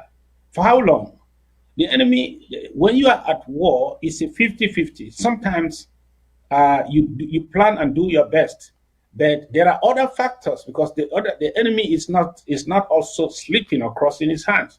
They are investing to get intelligence about what we do and where we are and what is happening, to counter the things we do. That is to be expected. But leadership should do what they have to do. There are cases of gross incompetence where some people have been replaced. And I'm encouraging the counties and the local government to replace such people who have replaced such people, to give the new people a chance so that they work, especially having managed the draft for this for this 1 year. And then for those others who are on the course of transitioning, I encourage you to do so and not relent. Don't feel bad that you have not attained the level of your neighbor, because some counties and local governments were affected by many factors after the draft. Some fell into leadership problems that took months to resolve, and those leadership problems are still there. Some of their trusted treasurers put it away with some of their money, and they had to find a way to resolve that and start afresh. So these are things that happened, but that did not happen everywhere. So you are now on track. You have the right people, the ones you have chosen to do this job. Stand behind them, cut yourself a slack, make sure that 2021 is the year that will stabilize everything and accelerate your county to the level of the best counties in this resistance. So I encourage you to do your best. Okay, awesome there. I like you to sit still and take a look at this footage that I bring to you, and I'd like to know, after the footage, what is going on in your mind when you watch footages like this coming from ground zero. I'm talking about the pummeling, the killing of Ambazonians by French Cameroon forces. Take a look, please.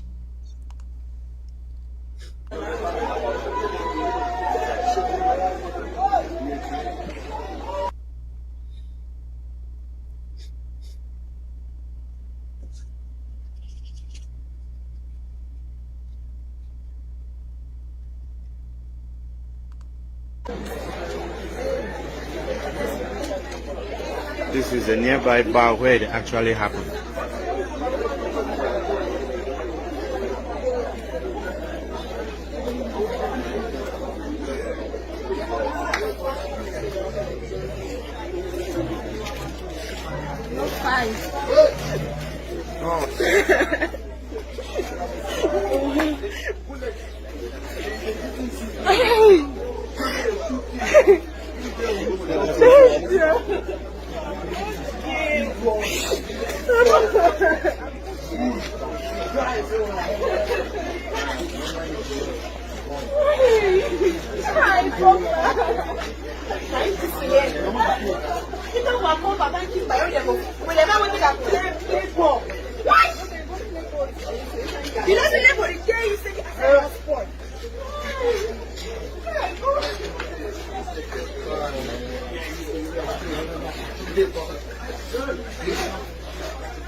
All right, Mr. President, often you don't come out to speak and comment on the incidences like this one. And of course, as the leader, as the president, Ambazonians are out there. They wonder, how do you cope with events, incidences where you find Ambazonians killed almost on a daily basis or weekly basis by the Republic of Cameroon forces in this reckless manner? I mean, you think of Ngarebo, you think of Bale, you think of Pening, you think of Mautu, you think of Kwakwa, so many of these incidences. This was in Bamenda last week, where they went to a little village in Mancon and killed at the last count we learned of 7 people. What is going on in your mind when you see killings like this? You know,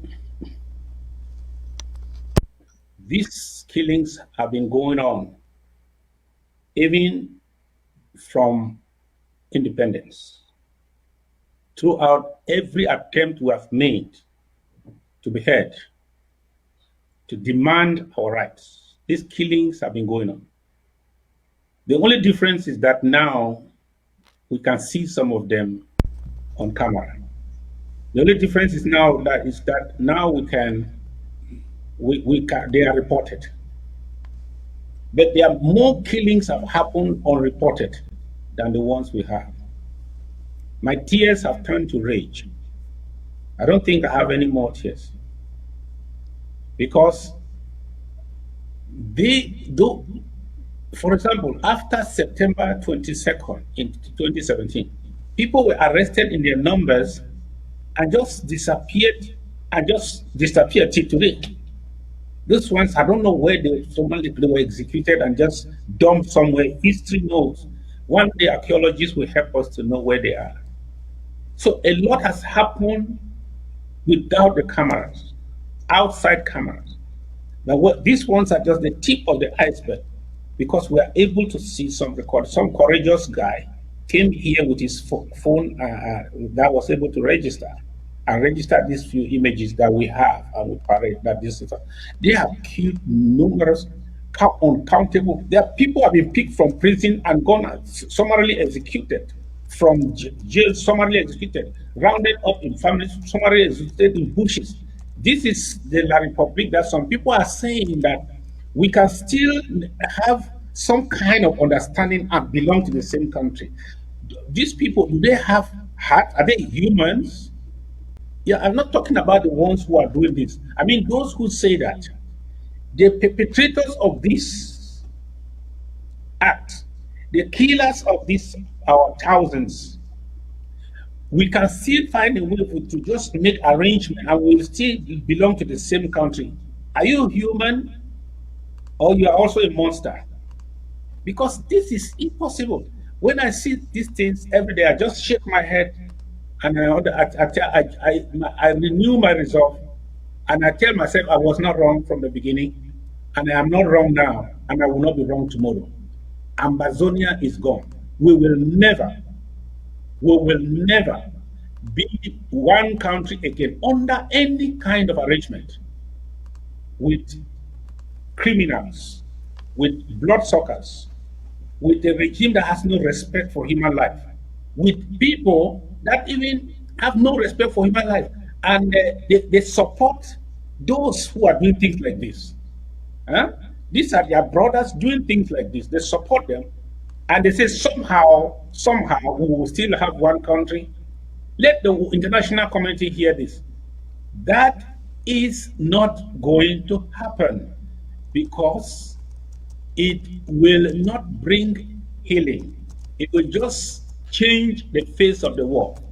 Maybe it shall become a civil war of one against the other, because these are the people whose nephews and brothers we are going to live with are the ones killing us in their thousands.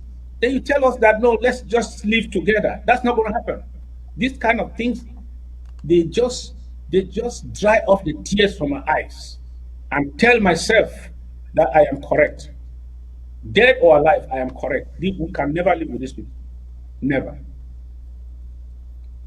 Let's talk about something else. You know, as I stated in my talking point, that when this war began, lots and lots of people were thinking that, oh, in 6 months, in 1 year, in 2 years, everything would be set and done. Of course, they overestimated what La République du Cameroon was up to, and I think lots of people did not learn from the South Sudan. They did not learn from Eritrea. They did not learn from the Western Sahara and many other countries where liberation wars have taken place. Consider also Somaliland. And so we are now going, October will make it 5 years into this war, and we can see that truly there is quite a lot of fatigue out there on the ground. Even so, Ambazonians still believe in a free and independent country of theirs. What message would you give to those who are feeling this fatigue and thinking that, oh, you know what, let's give up, let's surrender, let's talk to the Republic of Cameroon, that is, we should initiate it. What would you say to them? What would you say to them? Is what they are going to gain in a free Ambazonia not much more better than the chips falling from the table of La Republique du Cameroon they hope they can get? You cannot beg somebody. Let me take you into the sea. You are in the water. Somebody doesn't know how to swim. He is trying to hold on you who knows how to swim so that he can remain afloat. That person, there's no way you can beg that person to let you go and the person will let you go. You have to kick that person hard to let you go. You cannot beg, you cannot by begging, beg somebody whose survival depends on killing you or holding you in captivity. That's what it is. Look at it. The expectation of 2 months, 3 months, 6 months was set by leadership. I want to say that was naive. I wasn't entirely in government. I was a good observer. Some people can go to my page by 2017 and hear what things I said. It was naive to think that somehow we'll just make some noise in United Nations corridors and demonstrate that we have a roadmap. We just put 1, 2, 3, we just see ourselves in Boya. I saw some of those roadmaps. That's naivety. So we set those expectations and discourage a lot of people. We should have known that this is a liberation effort. You cannot put a timeline on it. And all options must be on the table. You cannot take out the option of self-defense and you say you are in a liberation. No. So you see, because those expectations were set so small, it was said that not just do some demonstration, march in the United States, United Nations, let's just make some noise, let's go to the streets and carry a peace plan, we might, they will see us, countries will line up, start recognizing us. That was naive. But I came here and told you for my first speech to the people of Ambazonia that this is the era of self-defense. Because I knew that without putting self-defense in the fore, we are not a liberation movement. And we will not succeed against an enemy whose survival depends on our strangulation, whose survival depends on our occupation. You force such people to leave you alone. You don't talk to them, you don't negotiate with them. You don't find ways of saying, let us see how we can live together. They are parasites. You don't force, you don't negotiate with a parasite. It cannot work. It can't work because letting you go means they are going to crumble. So that is why it is imperative that we have to prosecute this as a military response to the oppressor every step of the way until peace will be cheaper than war. For them, everything they are having now is through war. So it is okay. They still have some little money, some change to pay some workers and pay some salaries and so on. They are still surviving after none of these things that we have that they are using are theirs. But there comes a time when peace is cheaper than war, because it will not only deny them what we have, war will not only deny them what we have, it will even deny them of their own very existence as a nation. Then they will come to the table. And I think that they will come to the table. If we continue to do what we have to do, they will do so sooner than later.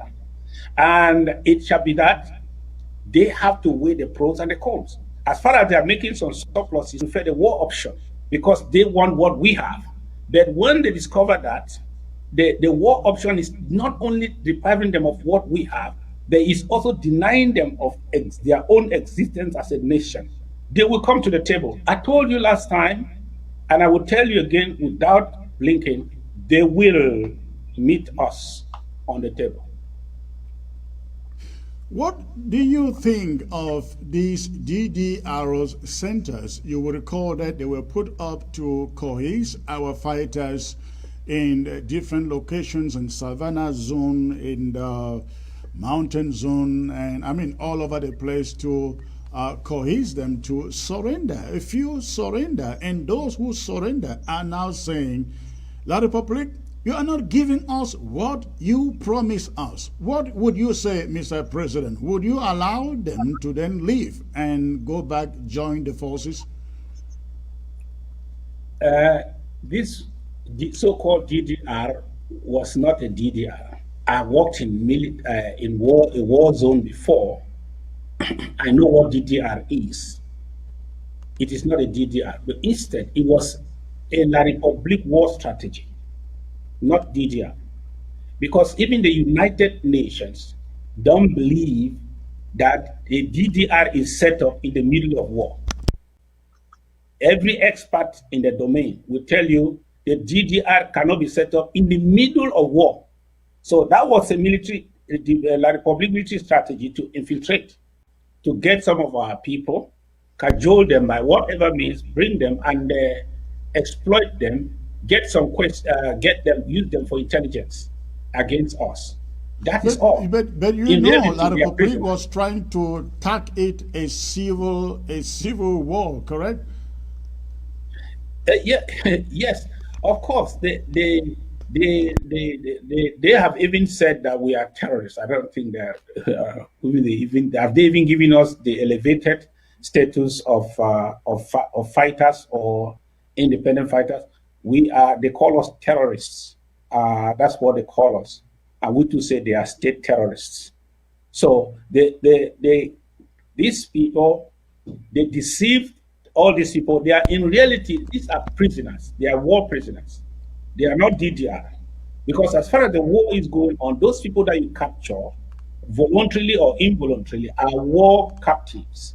They are not DDR. They are not there for de-radicalization and so or whatever it means. They are war captives. That's why they cannot make them identity cards. That is why they cannot let them go freely. Even if they allow them to go freely anywhere, they don't even have anything that identifies them. So the military will still come to that same location, rally them, bring them all out, and slaughter them. Many have disappeared, killed by the La Republic military, and saying that they went out, we don't know where they went to. That is what they do. It is foolish. It is really foolishness for anybody who has carried a gun and in the middle of war, surrender to the enemy and think that the enemy wants to help you. They at least remember that you killed their brother, or you participated in killing their brother. How like you? How can they like you when the war is still going on? Those people guarding you there, do you know that how many of them may have been blown off in Libya or blown off in Manfe or in Bui 2 weeks ago? Do you know their friends that have died, maybe died in Waketunya? Then you sit there and say, no, we are DDR. These are all, you are now captives. That's a concentration camp. So I am very sorry. I want to ask those people, all of those who are in those DDR, it is better for you to leave a free person in another man's country than to be a captive in your enemy's cell. You are worse than a slave. Now, when you look at the images right there on your screen, that is what used to be when this struggle began early 2016, 17, 18, and even 19. Lots of protest rallies in Europe, in the USA, across the globe. It's been a long time that one like this took place anywhere. Of course, we all understand the advent of COVID-19. Are you looking forward to any of these anytime soon? I like to invest where I will maximize profit as an investor. We did the greatest marches ever done by any diaspora across the world. Nothing came out from there. The only thing that they did is that they rounded up all our leaders, all that were available, and they abducted them, and the world was silent. It was rather a conspiracy against us. It was a slap to our face. Well, that was also the naivety of our expectation, that if we do a march like this, they will see that we are serious. They will say we have the force of argument, let them go. No. The world is very interested in what we have and not who we are.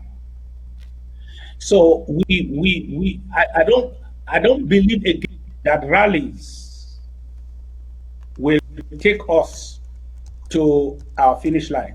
No. I believe that we made rallies for awareness.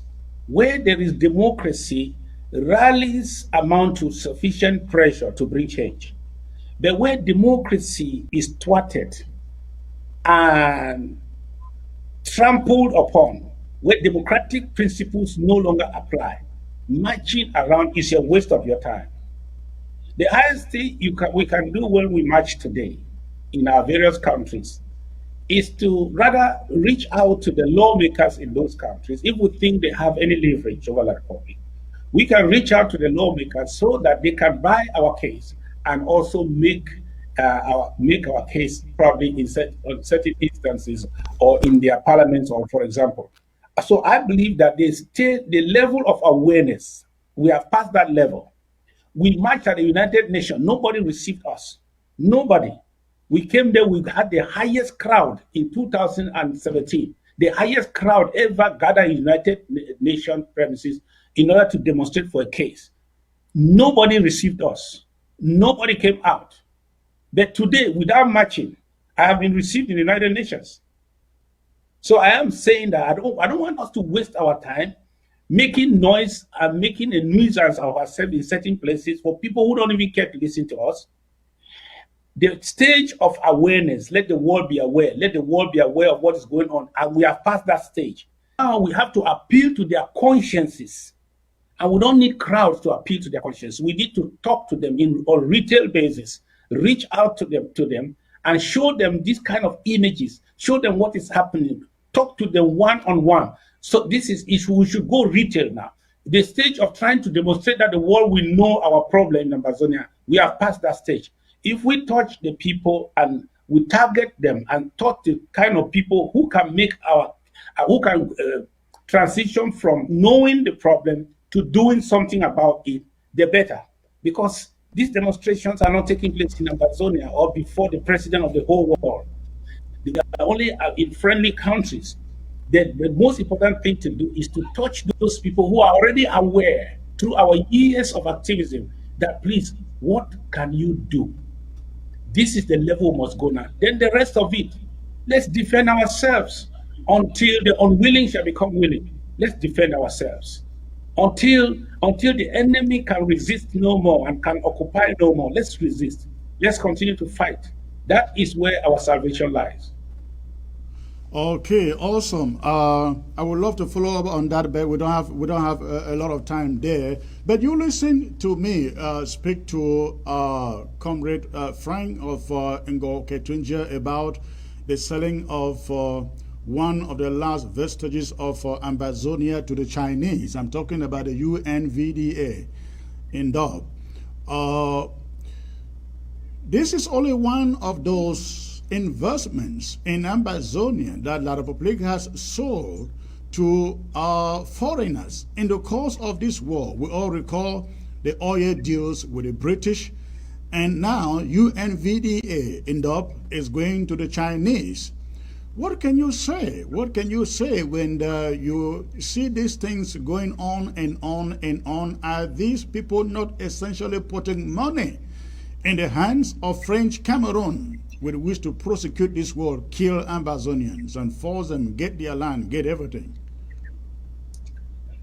La République du Cameroon are doing 419 today to whoever is, they tell that they have estate or real estate or whatever to sell in Amazonia or company to sell in Amazonia. That is 419 that they have gotten into that now, because they know that they will take this money and it is left to you people to go and do the business there and succeed if you do business with them. So they are actually duping these investors, collecting money just to prosecute the war, because they have told them lies that everything has come back to normal. You already know that whatever money they have received for that to rise something, it will not work, because it cannot work, because our people, we shall resist it. Who wants to do business in that kind of atmosphere? Except somebody who has been deceived that it is okay, that everything is okay, everything has returned to normal, just pay us our money, we have business to sell, and they want to buy. They will lose. They will lose. And I want to use this opportunity to tell anyone in the international community, it's one thing to sign a contract with La Republic, the thief, and he will promise you everything. There's another thing for you to come effectively in Amazonia and do the business that will help you to recover your money. You will be a fool to do that kind of business. And I know that why they buy now is because during these war times, those vultures, those capitalist vultures, they come to this kind of embattled regimes and they get very cheap deals. Something that's supposed to cost to 10 billion, they will ask for 500 million only, or 1 billion, knowing that you are taking a risk with them. You might lose the money. Say, but just give me 1 billion. If you succeed, you succeed. If you don't succeed, don't hold me. I just sold it very cheap for you because we are at war. But it is foolish, because no one company, from CDC to PAMO to SBM or whatever they call them, to UMVDA, whoever is trying to buy it on duty, whoever is trying to invest, you are a fool. You don't even know the tenets of foreign investment. You don't even know the conditions under which you can invest. So it is a loss they have chosen to bear, and we will help them this time around if they try to actualize that contract with the occupier in Amazonia. They will understand who owns the land. We hope that they get the message, and the Chinese in particular get the message. Let us get into one other subject, which probably will be the last one. And I'm going to open the phone lines, a few phone lines, especially those of you on ground zero who want to talk to the president. I will open the phone lines and give you the opportunity to call and ask a few questions to the president. But Mr. President, let us delve into the Swiss talks. A little bit here. You listened to one of the questions yesterday during the drive, and the lady was really interested to know where we are in the Swiss talks. Are they still there? What are the prospects? Where is La République du Cameroun in this? I guess so many people out there too would like to know exactly where we are with the Swiss talks. The only thing I can tell us is that, as I said in my speech, the Swiss process is alive. Despite all the efforts by internal spoilers and enablers to kill it, it has not died. It's alive. That is one thing I can tell you. I want to also tell you that all those who endorsed the Swiss stock from the beginning have maintained their endorsement. They have not withdrawn it by any measure. And also, the efforts have not relented to make sure that this opportunity is not lost, that we are able to meet on the negotiation table with the Switzerland and all the parties that endorse this talk, if possible, for a negotiated settlement. This is the only international process that is in place for the peaceful, non-military resolution of this conflict. Now, as per the participation of La Republic or not, that's a question that should be addressed to them. Have they renounced the process? No. To the best of my knowledge, they are still in communication with the Swiss. They have not indicated any withdrawal from the process to any of the powers. But you know that in a conflict like this, the one that considered himself the state party, I don't know why he's the state, it should be like that, but that's their terminology. The one that considers himself the state party and the occupying force, he does not come willingly to the table. He comes through a lot of influence and pressure. Pressure must come either from the result of the war, or pressure must come from outside forces that have a leverage over the state party. And that's why I want to also say that enough pressure is now being put on the Biya regime to do the right thing sooner than later. They are hesitating, hoping for the military option to succeed.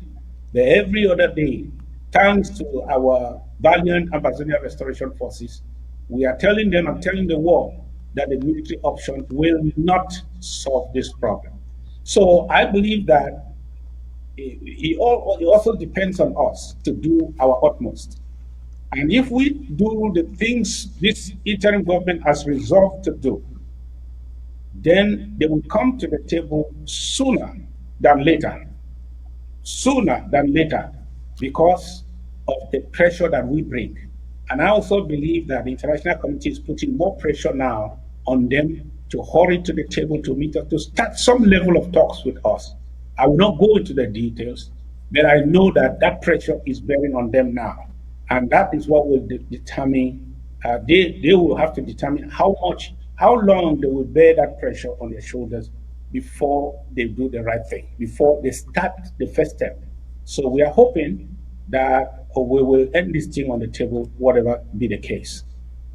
So, talking about be it dialogue, be it negotiation, whatever terminology that they give to it, I'm sure you are aware of efforts on ground zero by the so-called elite to resurrect the all-Anglophone, as they call it, conference, an initiative started by Cardinal Toomey, now of late, Dr. Munzo, and the rest. I know that the interim government was quite opposed to any of such conferences.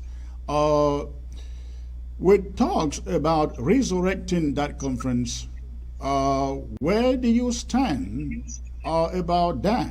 Are you inclined to see them hold their conference, or are you with the interim government still saying that it is not necessary?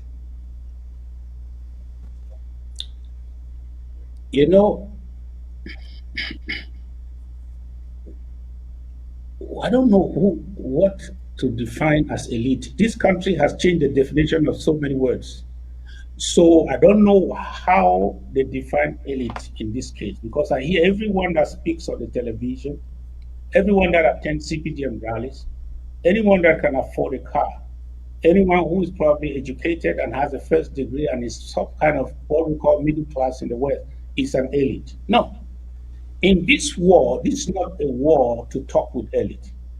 The war defines the parties in conflict. If the idea of any conference is to resolve a conflict, that conference must be attended by the two sides that are in conflict. Yes. And if one side even has to meet without the other side to decide on a position, it is who are supposed to lead that. It is the people who are involved in the conflict. It's not everybody who has academic knowledge, who is whatever, he gives himself the title of an elite. We are going to sit us and we are going to decide. You're deciding on whose behalf. Who do you represent in this Ambazonian conflict? And what position? Who do you represent? And who are you representing in that thing that you are sitting there to talk about? We don't want any spurious event that is organized as a distraction, that is organized to deceive the people, that somehow those who are the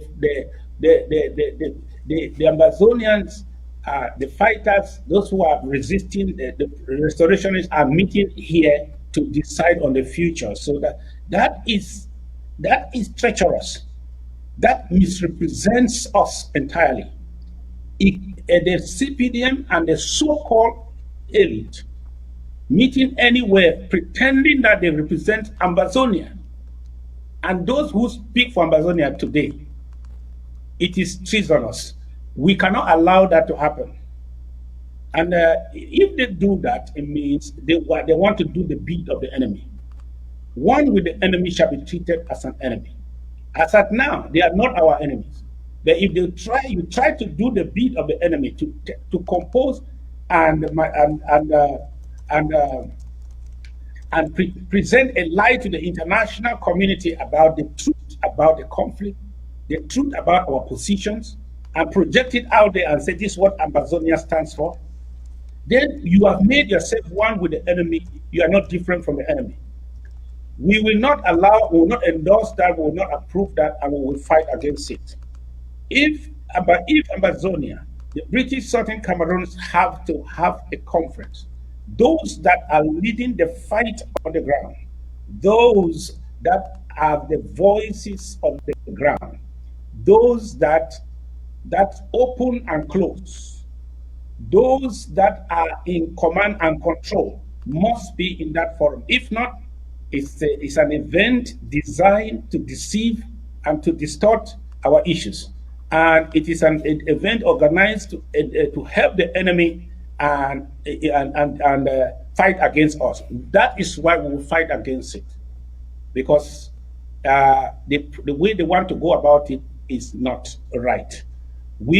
As I told some people from the United Nations, I said, if there's any dialogue, it means the two sides must be involved. If there is any dialogue, even in Amazonia, die means two. The two sides must be involved. Who will be in that so-called Anglophone thing if we are not there? And you call it dialoguing among us. Dialoguing between who and who. So we declare La Republic for doing a monologue. We also come among ourselves, we say we want to organize a monologue part 2 for another monologue part 1. That is deceptive. We will stop it in its tracks. But when you say, though, that those, except those who are in command and in control, are present at such a meeting, a conference, you are essentially saying that you legitimize it as a domestic crisis, as La Republic would want the rest of the international community to believe, and especially also considering the security factor of whoever goes there to represent independent, loving Ambazonians. shouldn't we stick to the point that we advanced initially? If it is not within the community, any outside community where security is guaranteed, it cannot take place. Of course, anything taking place anywhere right now in La République du Cameroon and in Ambazonia to represent all of us is a hoax. It's unacceptable. That's what I mean. I asked somebody from the United Nations who tried to tell me about this. Let me just withhold his name. And he said that La République is trying to organize a grand national dialogue part 2.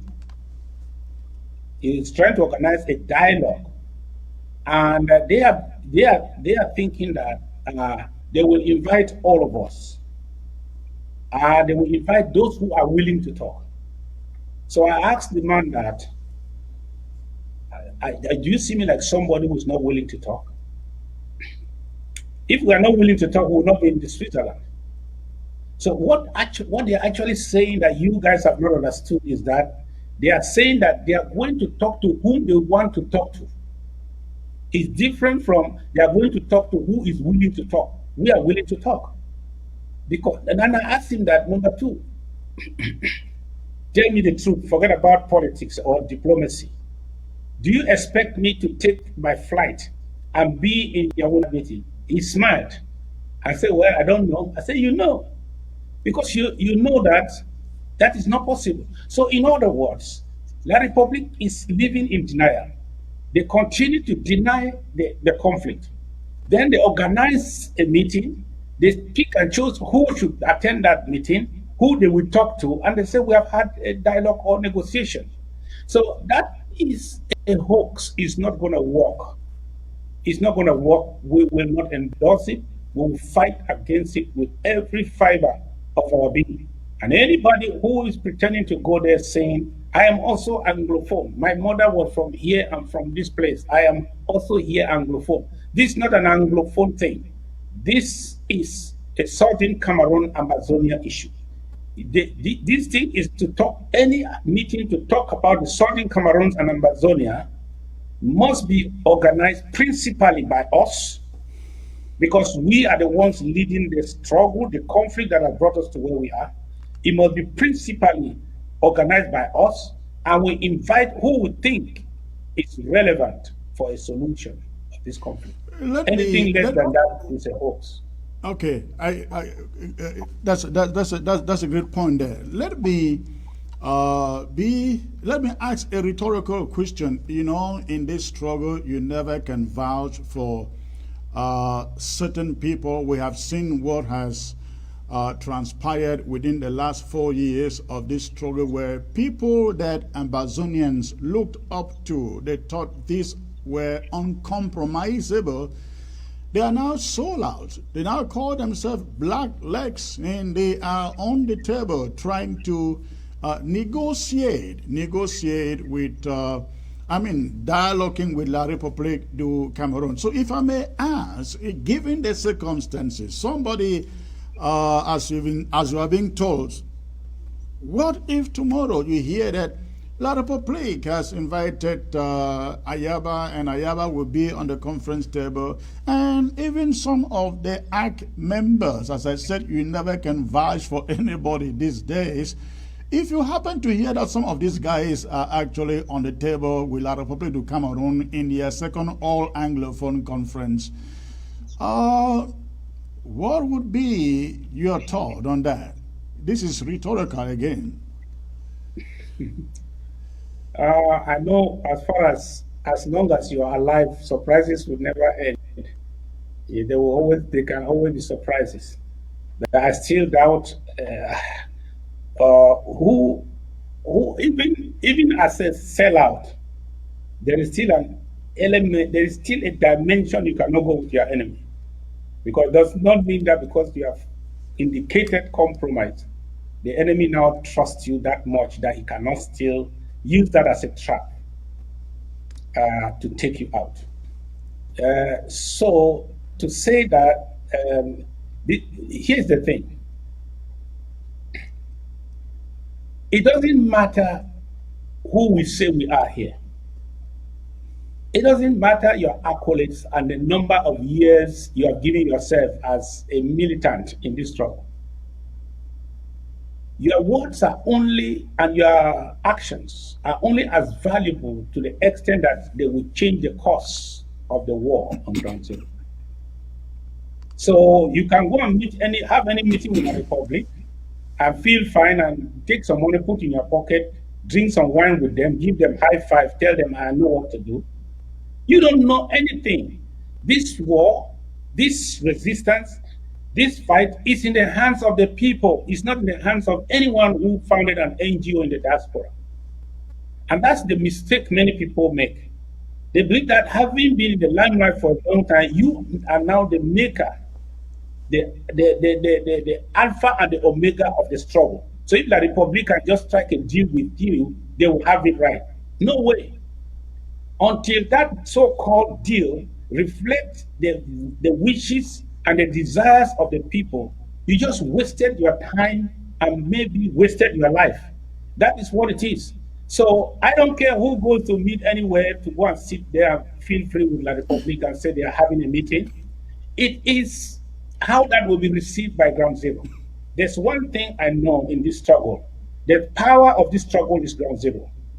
They are wiser than, in many instances, wiser than the diaspora and some of the gods in the diaspora. And I want to tell you that if they try to do that nonsense, then they will know that the giant of the struggle is on ground zero. Because nothing will change. It will not shift a pin. And we will be here to echo their voices and their wishes to the world and to the people. And they will not be deceived. You can trust me on that. They cannot succeed. All right. Before I open, while I will take this question and while you answer, I will open the phone lines, and I would really love, ladies and gentlemen, for Ground Zero to call and not the diaspora, because I know Ground Zero would want to ask a question or two to the president. So please allow Ground Zero to do the calling. Allow Ground Zero to do the calling. The phone line is there on the screen. The phone line is there on the screen. But before you call, make sure that you turn down the volume of your television set so that there is no echo coming from your background. Again, the phone number is there on your screen. Go ahead, make the phone call. And while you make the phone call, Mr. President, let me ask a little bit sensitive question here. You know, you have been given lots and lots of labels. The scammer, the fake pastor, the this and the that. You ate my trip to Boya. All that you can imagine. And, you know, people, Ambazonians are like, how does this man go to bed every night with all of these attacks coming from people who claim they are Ambazonians and fighting the same war with you? How do you handle that, sir? The question I can ask is who you are and what people call you. Which is more important? The truth is that some people, because they don't know who they are, what you call them is more important. They are nobodies. You call them that Oga. Oh, he's very happy that everybody knows I'm Oga here, because he said nobody, because he doesn't know who he is.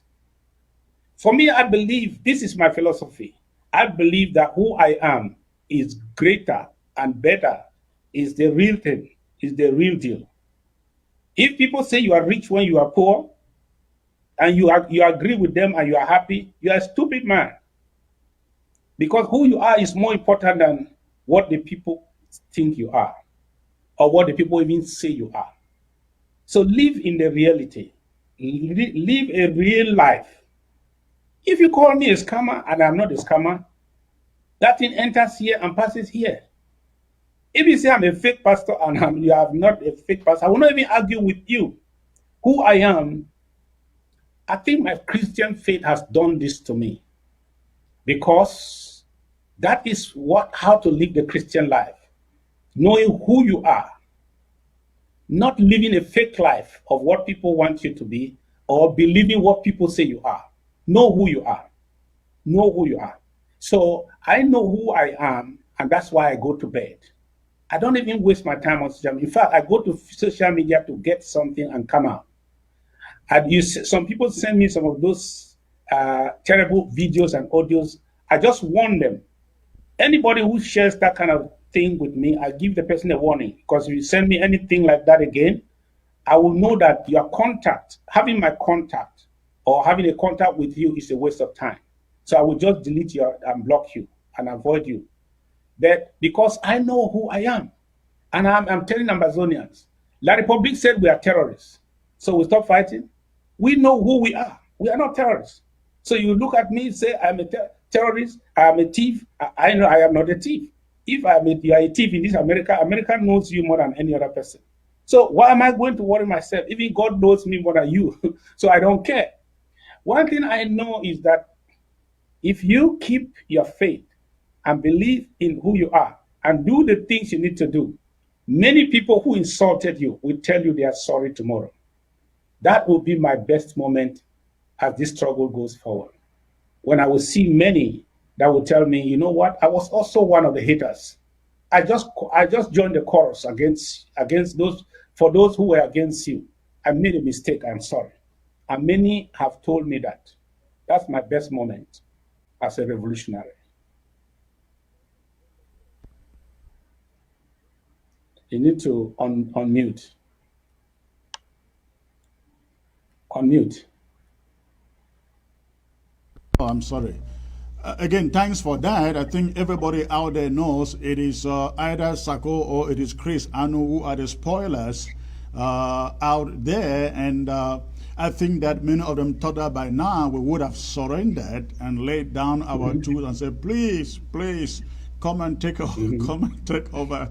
We finished all the money for my trip to Boya. We finished all the money for the drive.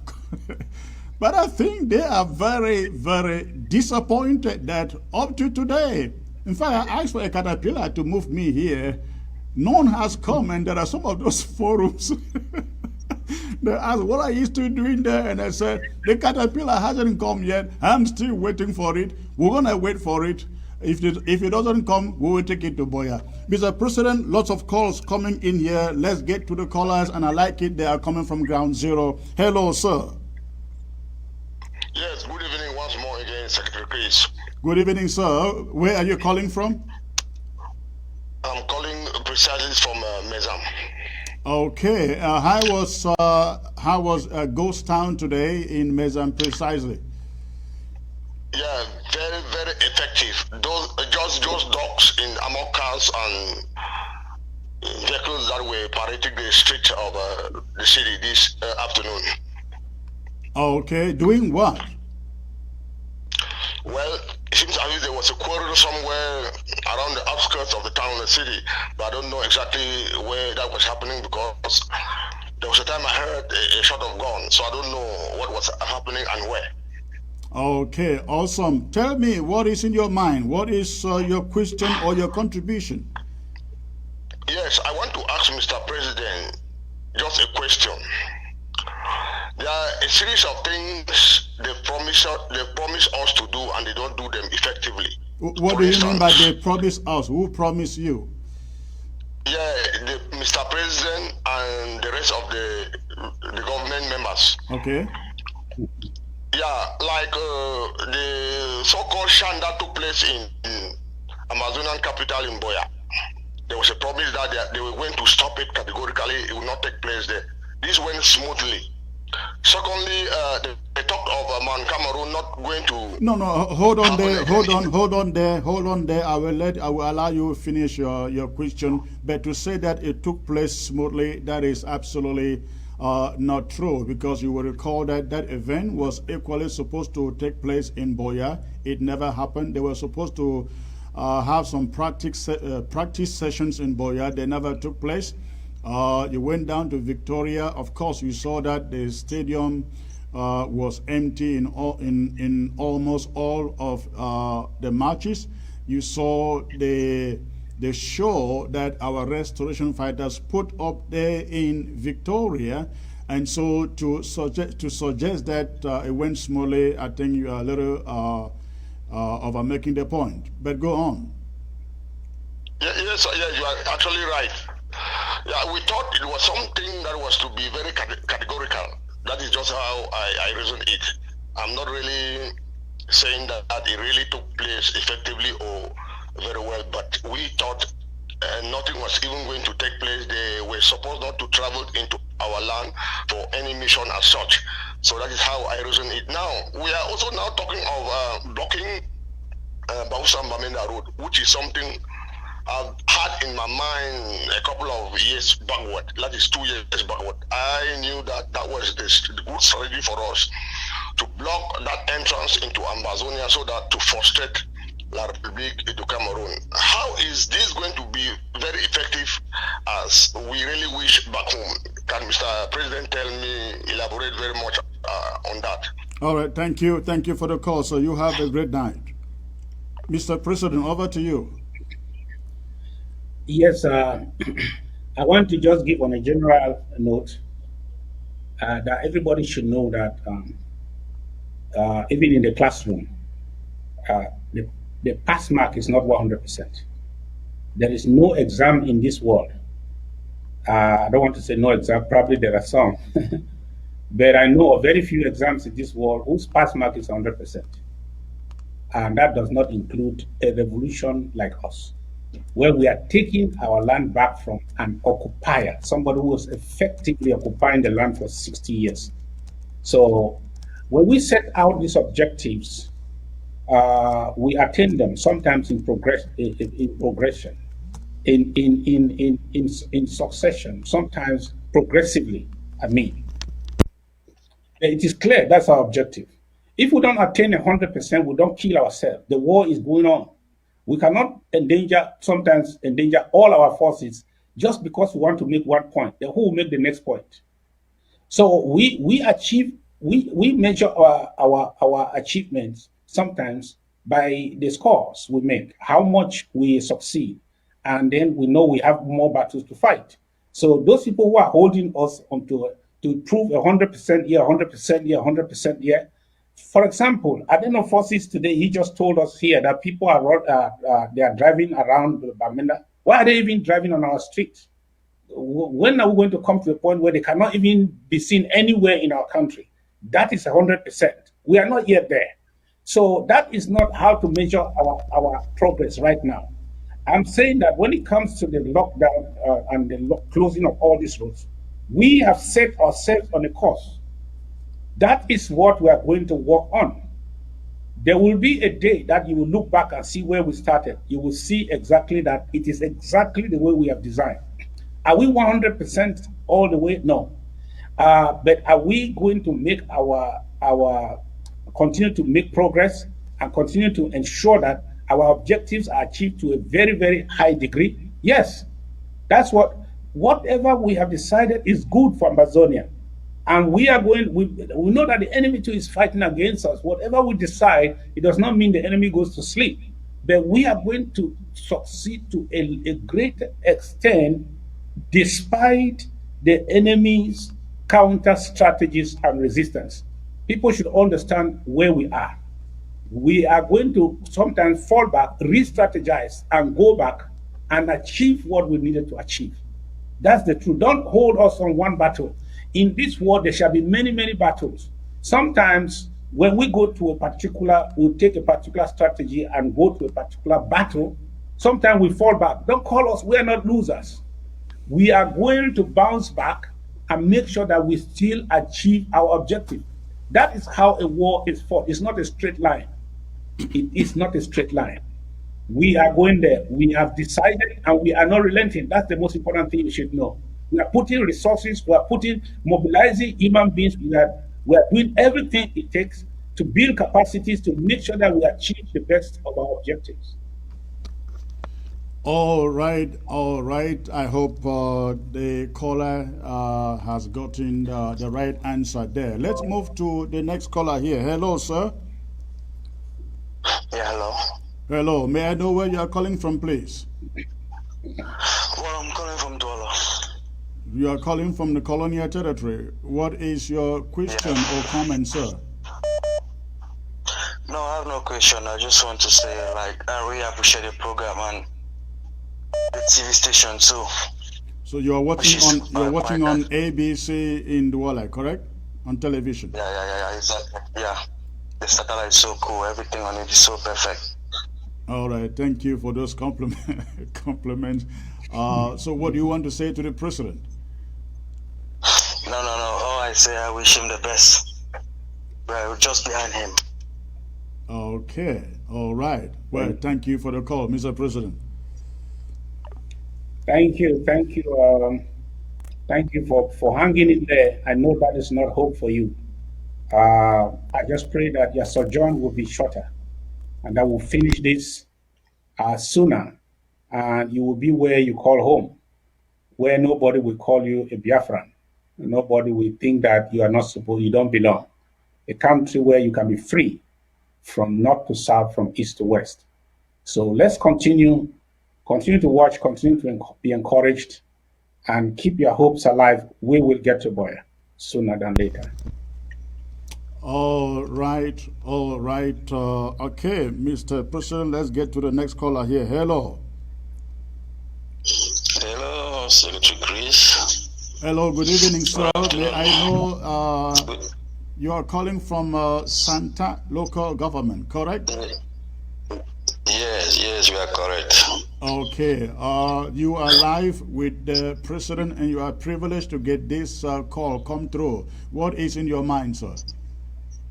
My mind is just to congratulate the president for the continuity of the good work he has been doing, because his end of year speech, he told us that he was going to fight one fight within us with Ground Zero. So I understood that one fight means that everybody who is against the oppressor, he will punish him. So I'm very happy on this line of thoughts that he's paddling it today, which will going to lock all our borders, which had been a hope for us since the past 4 years that we have been suggesting. So just to give him more grace to his elbow to pardon the ship which will lead us to Buya very soon. We don't have to bore him with questions because he's doing the work rightly. No matter those people who have their names that have 3 letters, CHO, we know them, we know where they started, and we know where they shall end.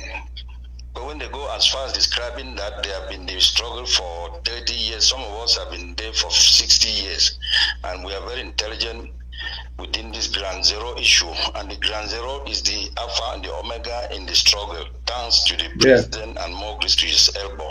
Thanks very much. Before you go, I know you should know the situation in Pinyin. Is it true that military trucks went into Pinyin at the weekend looking for our boys? Tell us what happened. Yeah. They went there, 15 trucks went there and shot one person who usually repair tires, a tire repairer, because they ran into a hiding place. But when they surrounded the premises, when he wanted to run out, then a stray bullet took him. They went there, 15 of them, then they came back, and they're still planning to enter there through so many channels. They are trying to enter there through Ashong, through Bali, then through Santa. That is the situation as of today, and I wish the president should take note of Pinyin seriously. And how is the situation between Santa Mbunda? Did they repair that piece of the road that was cut off? No, nothing. But they just managed vehicles to be crossing. It was just the rains came and stripped away the soil that they fill one bridge, but they just managed to fill it for the vehicles to be crossing. Okay, so essentially they haven't done anything much to repair that that stretch of the road. Yeah, but they just fill it in the way that the cars can manage to cross. Okay, thank you for the call, sir. I will let the president pass a word to you there on ground zero. After the program, then you let us discuss again. All right, okay, all right. You call me after the program then. Have a good night. Okay, Mr. President. Well, thank you, caller. Thank you for the encouragement. Once in a while, when we come up from the deadly missiles on social media and we hear voices, real-time voices like yours, talking from the ground, talking from the years of your experience and encouraging us, that's enough fuel. That's enough energy we need to go forward. Thank you very much. And we depend more on your prayers. As you go to church, as I think you do, just tell your pastor to continue praying for the Southern Cameroons and also pray for us if they don't mind, because we must succeed now or never. Okay, awesome. Hello, let's get to the next caller here. Hello. Hello. Hello, where are you calling from, sir? Calling from Ground Zero. Precisely what county? Bamenda County. Okay. What do you have in mind for the president, please? There is a question I have for him, and the question goes thus. You know, General Noriega of the Panama yes. was sometimes picked up by the American Marine because of some kind of character he had. And maybe the Americans were going in there in protection of the American citizens that are out there. Now that the Chinese have come to get the UNVDA here in Bamenda, I most probably they can be struggling to get places like Wada, like the farms of Santa, what more of a Kilu Mountain forest. And tomorrow, they are bringing in their militaries in protection of the workers that are here in the southern Cameroon. How is she going to defend that one? And you know, internationally, the people know that the Chinese are coming to protect their workers. Yeah, listen, that's why I just quoted General Noriega of the Panama. Now, what are the precautions in things like that to come tomorrow, and the Chinese are coming in the name of protecting their people and the military people or this? Shall we stand that category of military people, or they can pass through that? Now, what are the precautions? Because those are things that we see that might happen, and then the foreign body, just like the Swiss negotiation talks, France and China are boycotted and other countries are supporting it. What if France influenced China and come in that kind of a way that are coming to protect their workers, and then come with their military force and all those things? How are we going to defend? How is he going to protect himself or the whole of Southern Cameroon on that, or to protect things like that not to happen before this negotiation starts? That is my question. Thank you very much, Mr. President. Okay, thank you. I think the President got your question, Mr. President. Over to you. Yes, my dear caller, thank you. That caller is dwelling very much on hypotheticals, and I don't know how to answer those kind of questions. What if? But let me tell you what I think about international relations. The way La Republic is trying to define this conflict, it is difficult for them to accept foreign troops on their side fighting live against us, because they are struggling by every means possible to call it an internal conflict, an internal crisis. They are not even using the word conflict. So that is why they're hesitating, because when you take Chinese people, coming to come and fight in Ambazonia, you have just nailed yourself for at least a narrative that it is an internal affair. That's one thing. I'm not also naive to think that they will not have financial and material support. They have already been having that even from the beginning of this conflict. Some of the hardware you see, they were able to get it from China, if not through as loans, as material support. They have got it now. And China, they are, even though the Cold War is over, They will not send troops in a place where they know America has an interest and the French have an interest, and then they just walk their troops there like that to come there and start fighting the war. So, in the most important conflicts around the world that are going on with Western powers involved, I've not seen Chinese troops on the ground. But what I'm trying to say is that La République is telling the world that they are able to contain this. All they are asking for is money. The most important question to ask is, do you think China will give them more money, lend them more money? Because they have maxed their credit cards. They used to use our resources as collaterals. Their economic indicators are very poor. So they have maxed their credit cards. In many places, they cannot even give them more loans again.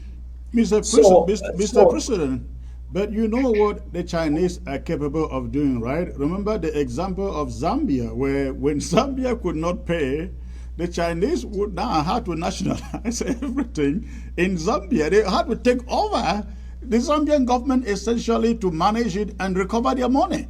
Sell their assets and recover their money. They won't mind doing that in La République du Cameroon, I guess. Yes, they will do that in the east, where they control thousands and hundreds of thousands of acres of land they are bought for rice. Right. They essentially bought over all of Zambia. Yes, but I don't see them doing that in a war zone where essentially you are coming to fight, not even to trade. But so I am saying that whatever be the scenario, I believe that the will of the people is stronger than any external force that will be gathered and put together. Because you cannot force a horse to drink. You cannot force a marriage. You cannot force us to stay in a union we have repudiated. You cannot force us to belong to La République we have never belonged to. So that we are ready to fight till the end. If La République has to really call for external powers to give them forces to come and fight us, wonderful. Who says we are not winning? If you are even thinking of that possibility, that they will go and look for Chinese to come and help them. I don't know how they will be communicating on the field. Bonjour, oui, ching. Then they are trying to fight us. I'm just kidding. Whatever they bring against us, Ambazonian is determined, and you cannot own our land against our will. It shall not happen. That will be a wasteful investment for the Chinese and whoever is trying to use commerce at this stage to support La République and hope that they will be able to fight the war and harvest anything from our land. It's not going to happen. It's not going to happen. Well, let us hope that that doesn't happen, because the way the Chinese are investing in Africa and essentially trying to take over Africa, which is a matter of policy for them, I don't know whether they can ever give out enough money. They don't care about how much they are owed, because they enter into contracts with clauses that is essentially make sure that whatever they give out is redeemed. Let's get this other caller here. Oh, I think I lost that caller. Okay, ladies and gentlemen, the phone lines are open. The phone lines are open. Let's get to this caller. Hello. Hello. Hello, Secretary Chris. Hello, good evening, sir. May I know where you are calling from, please? I'm calling from Mezam, Algeria. Okay, thanks for the call. What is in your mind? Well, I want to thank you and Mr. President for actually coming out to brief us on the war draft and what is ongoing and what is the future of tomorrow. I in particular am very happy about it, and I have a worry in my mind. My worries are on the Bamileke who are taking our lands, being given to them by their brothers who are up there. What really do we have strategic in our mind, Mr. President, that we can do to put these people out? This should be a matter of seriousness, because if you come to GRA upstation, and you look at the land that is reserved, which is called a government reserve area, every place has been sold, and you see story buildings coming up there, which as some speaker was talking some time ago, it shall bring a problem where we shall finally take our life. What strategy are we putting to send these people away? Because we have been too much of a Christian saying, no, they are brothers, we should not send them away, we should not do that. But these are the people who are killing us silently. If you come down to the government technical school down here in Gwen, you will see a good number of them already constructing in the government lands allocated for the technical high school. What are we thinking that we can do to send these people away? Secondly, the armor cars are not dangerous to us like the SDUs and the Jews. So I think that we should be able to look away on getting these Jews and giving a goodbye to them. Or what has we in our mind to do? Thank you. Thank you. That's a very important question there, Mr. President. You have it, please. La Republic does not own any land in Ambazonia. They don't. Every land in Ambazonia is community land, or it belongs to Ambazonia. So you cannot give what you don't have. Whoever buys the land from the colonial regime or a so-called SDO or DO or whatever, and has a title for these people, it means a thief sold you something and gave you a sales certificate. And you are brandishing that certificate and say, this thing belongs now to me. If the person did not own it, he cannot transfer ownership to you.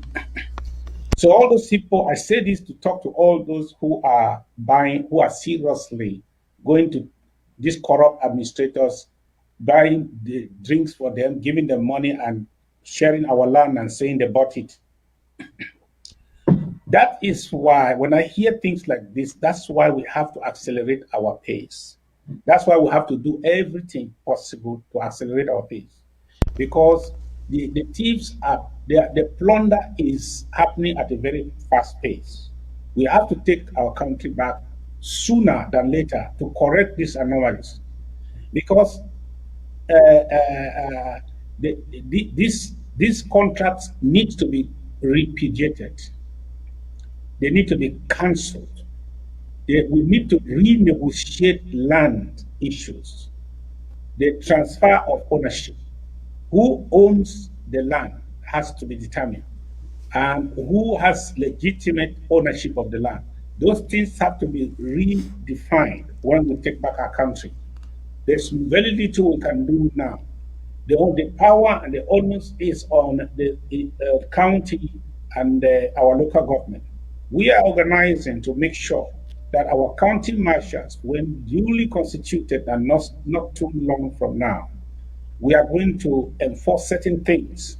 We are going to demand certain things to be done correctly, and if they are not done, we have what it takes to enforce them. So that's what we are working on right now. Those DOs should be on notice. Some of them are shuttling between the Republic, coming back, and so on. But I think that the time will come when they will permanently make their abode in La Republic, only visit us under tight security if they care to take that risk. So we know our targets, we know who are primary targets, who are secondary targets, and how we want to prosecute this war. And I believe that the counties have the instructions of what to do. I cannot reveal those things here, but let me tell you that we are going to, some things we cannot do until we have built the capacity to do them. But we have we know what to do, so that's the first step.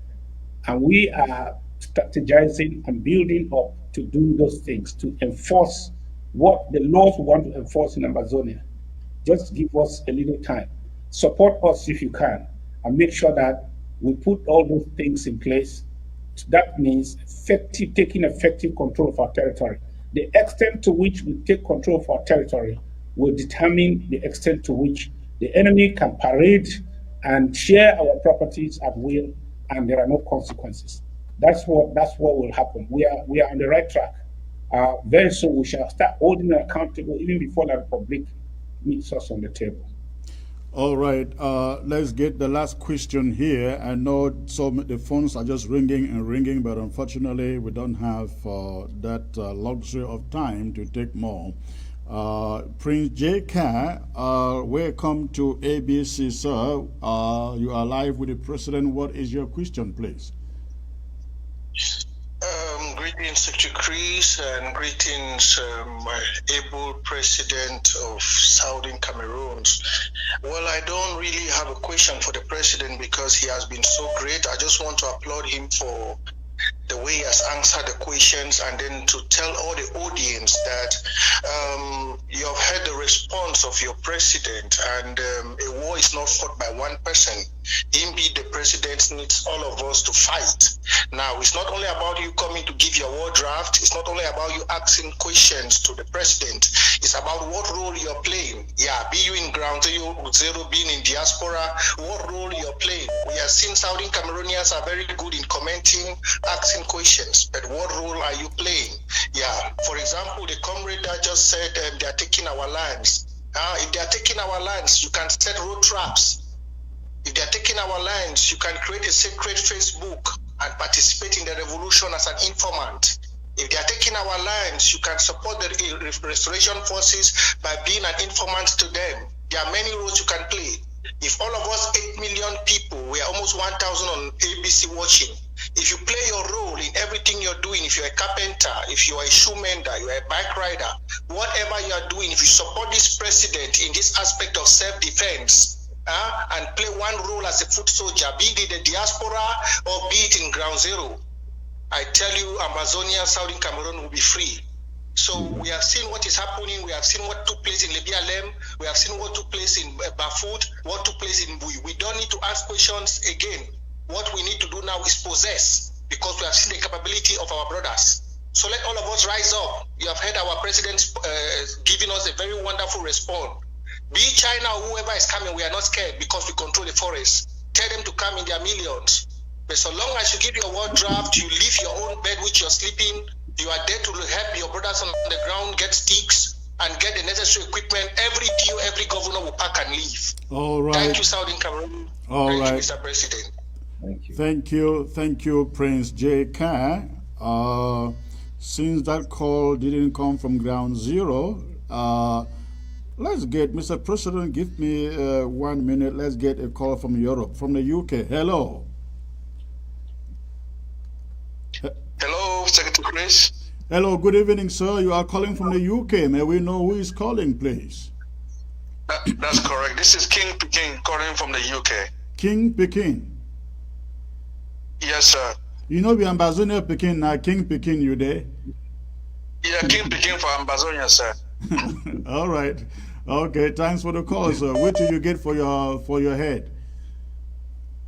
Yes, sir. I have a question to the president. All right.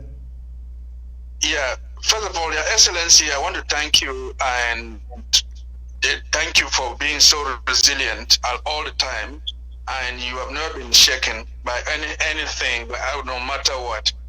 Sir, I have just one question for you, sir. We have initiated the case against La Republic at the ICC.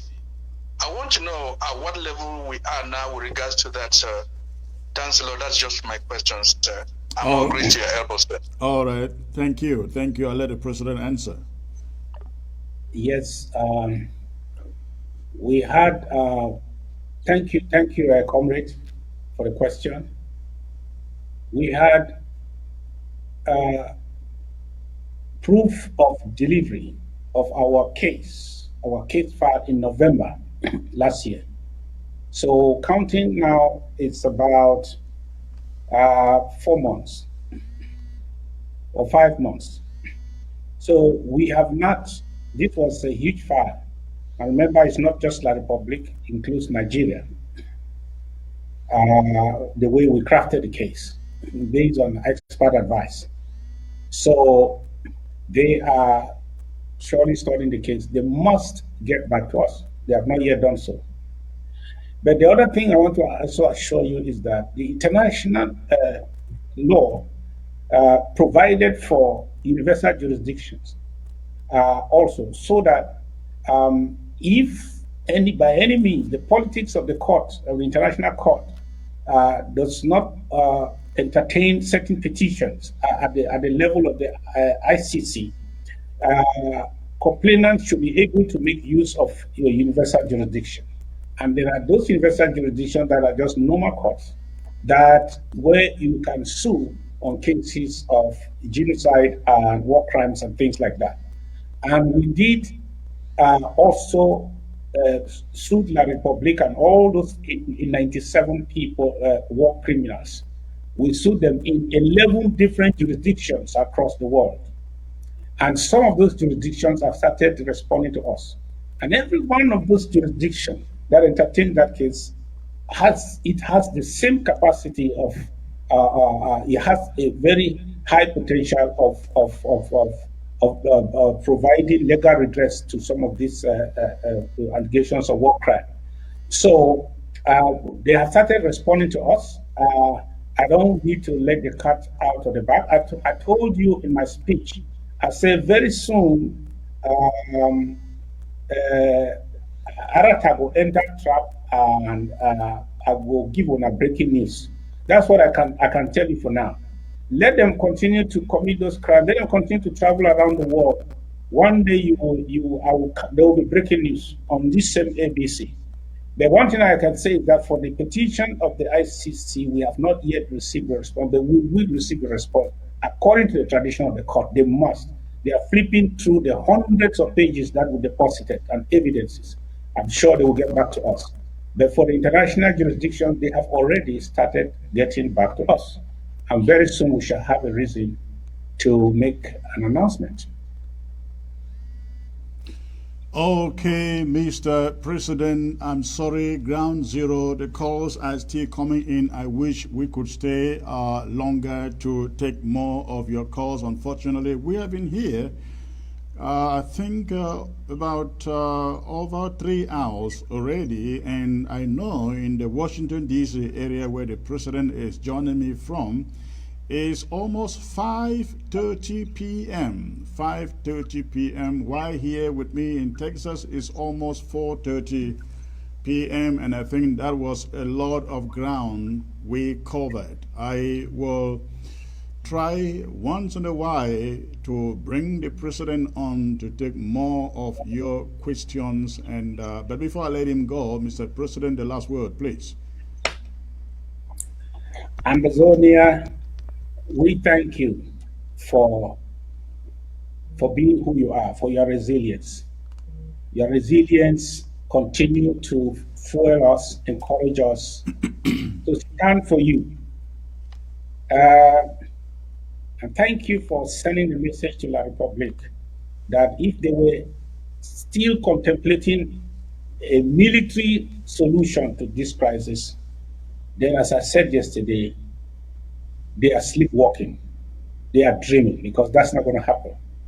Thank you for telling them that if they can rush to the table is shorter, is cheaper, is easier than the barrel. We will do everything we can do. And that is what statement we gave to La Republique and the world yesterday. We are going to do whatever it takes to match them on ground zero with anything they bring. We may not have what they bring, but we will have what they don't have against us. We must have an equalizer. We are working in this 2021 draft, Ambazonians, to produce equalizers, to have equalizers from our head to our hands, to have equalizers, to make sure that La Republique cannot one day veritably raise up their hands and say they have won this war. That's not going to happen. If they are smart, they will meet us in Switzerland sooner than later. Thank you. All right, thank you, Mr. President. It was wonderful to have you here. I think we will do this often so that Ambazonia can hear from you again and again so that some of their fears can be taken care of. You have a great night down there, sir. I see you again really, really soon. Thank you. All right, ladies and gentlemen, that was the President of the Federal Republic of Ambazonia, Dr. Samuel Ikome Sako there in this presentation. I'd like to read a few comments that I saw here before I call it a night. I have a comment here from somebody, I think, writing here from the States, and he says, I suggest that we encourage, no, this is not, he says, oh no, this is not a piece, this person is writing about the blockage of Bamenda Santa Road.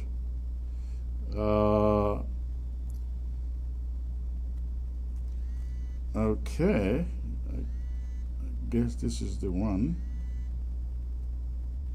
No, I can't find that message, but this person is writing, asking the question as per what to do for those of them who live around Santa Pinin and so on, who have to go and walk down in Bamenda, and we are blocking the road. That was his question. Listen, I think the local government people, Mezam County and Santa local government in particular, would have answers to some of these questions. I cannot sit here and pretend that I have answers for them, but you can rest assured that the local government people will figure out what to do. And those of you living in Santa in Penin, in that municipality, listen, I know there are so many roads in there that you can use to get to Bamenda. You don't have to pass through, I don't think you have to pass through Santa. I think there's another way through Bamenda, I guess, so up station. So, but I don't know, I'm not sure. But again, I guess the local government administrators will take care of questions like this. Ladies and gentlemen, it's been a great day, Again, I promise you I will be back here during the week. I got a very, very important announcement that will be coming from Libya Lem. Will be very, very, very interesting. So please stay tuned and stay glued on ABC, especially those of you on Ground Zero. This remains your one source for unfiltered revolutionary news. God bless you all, and I look forward to coming back to you as soon as I can. Good night.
Thy name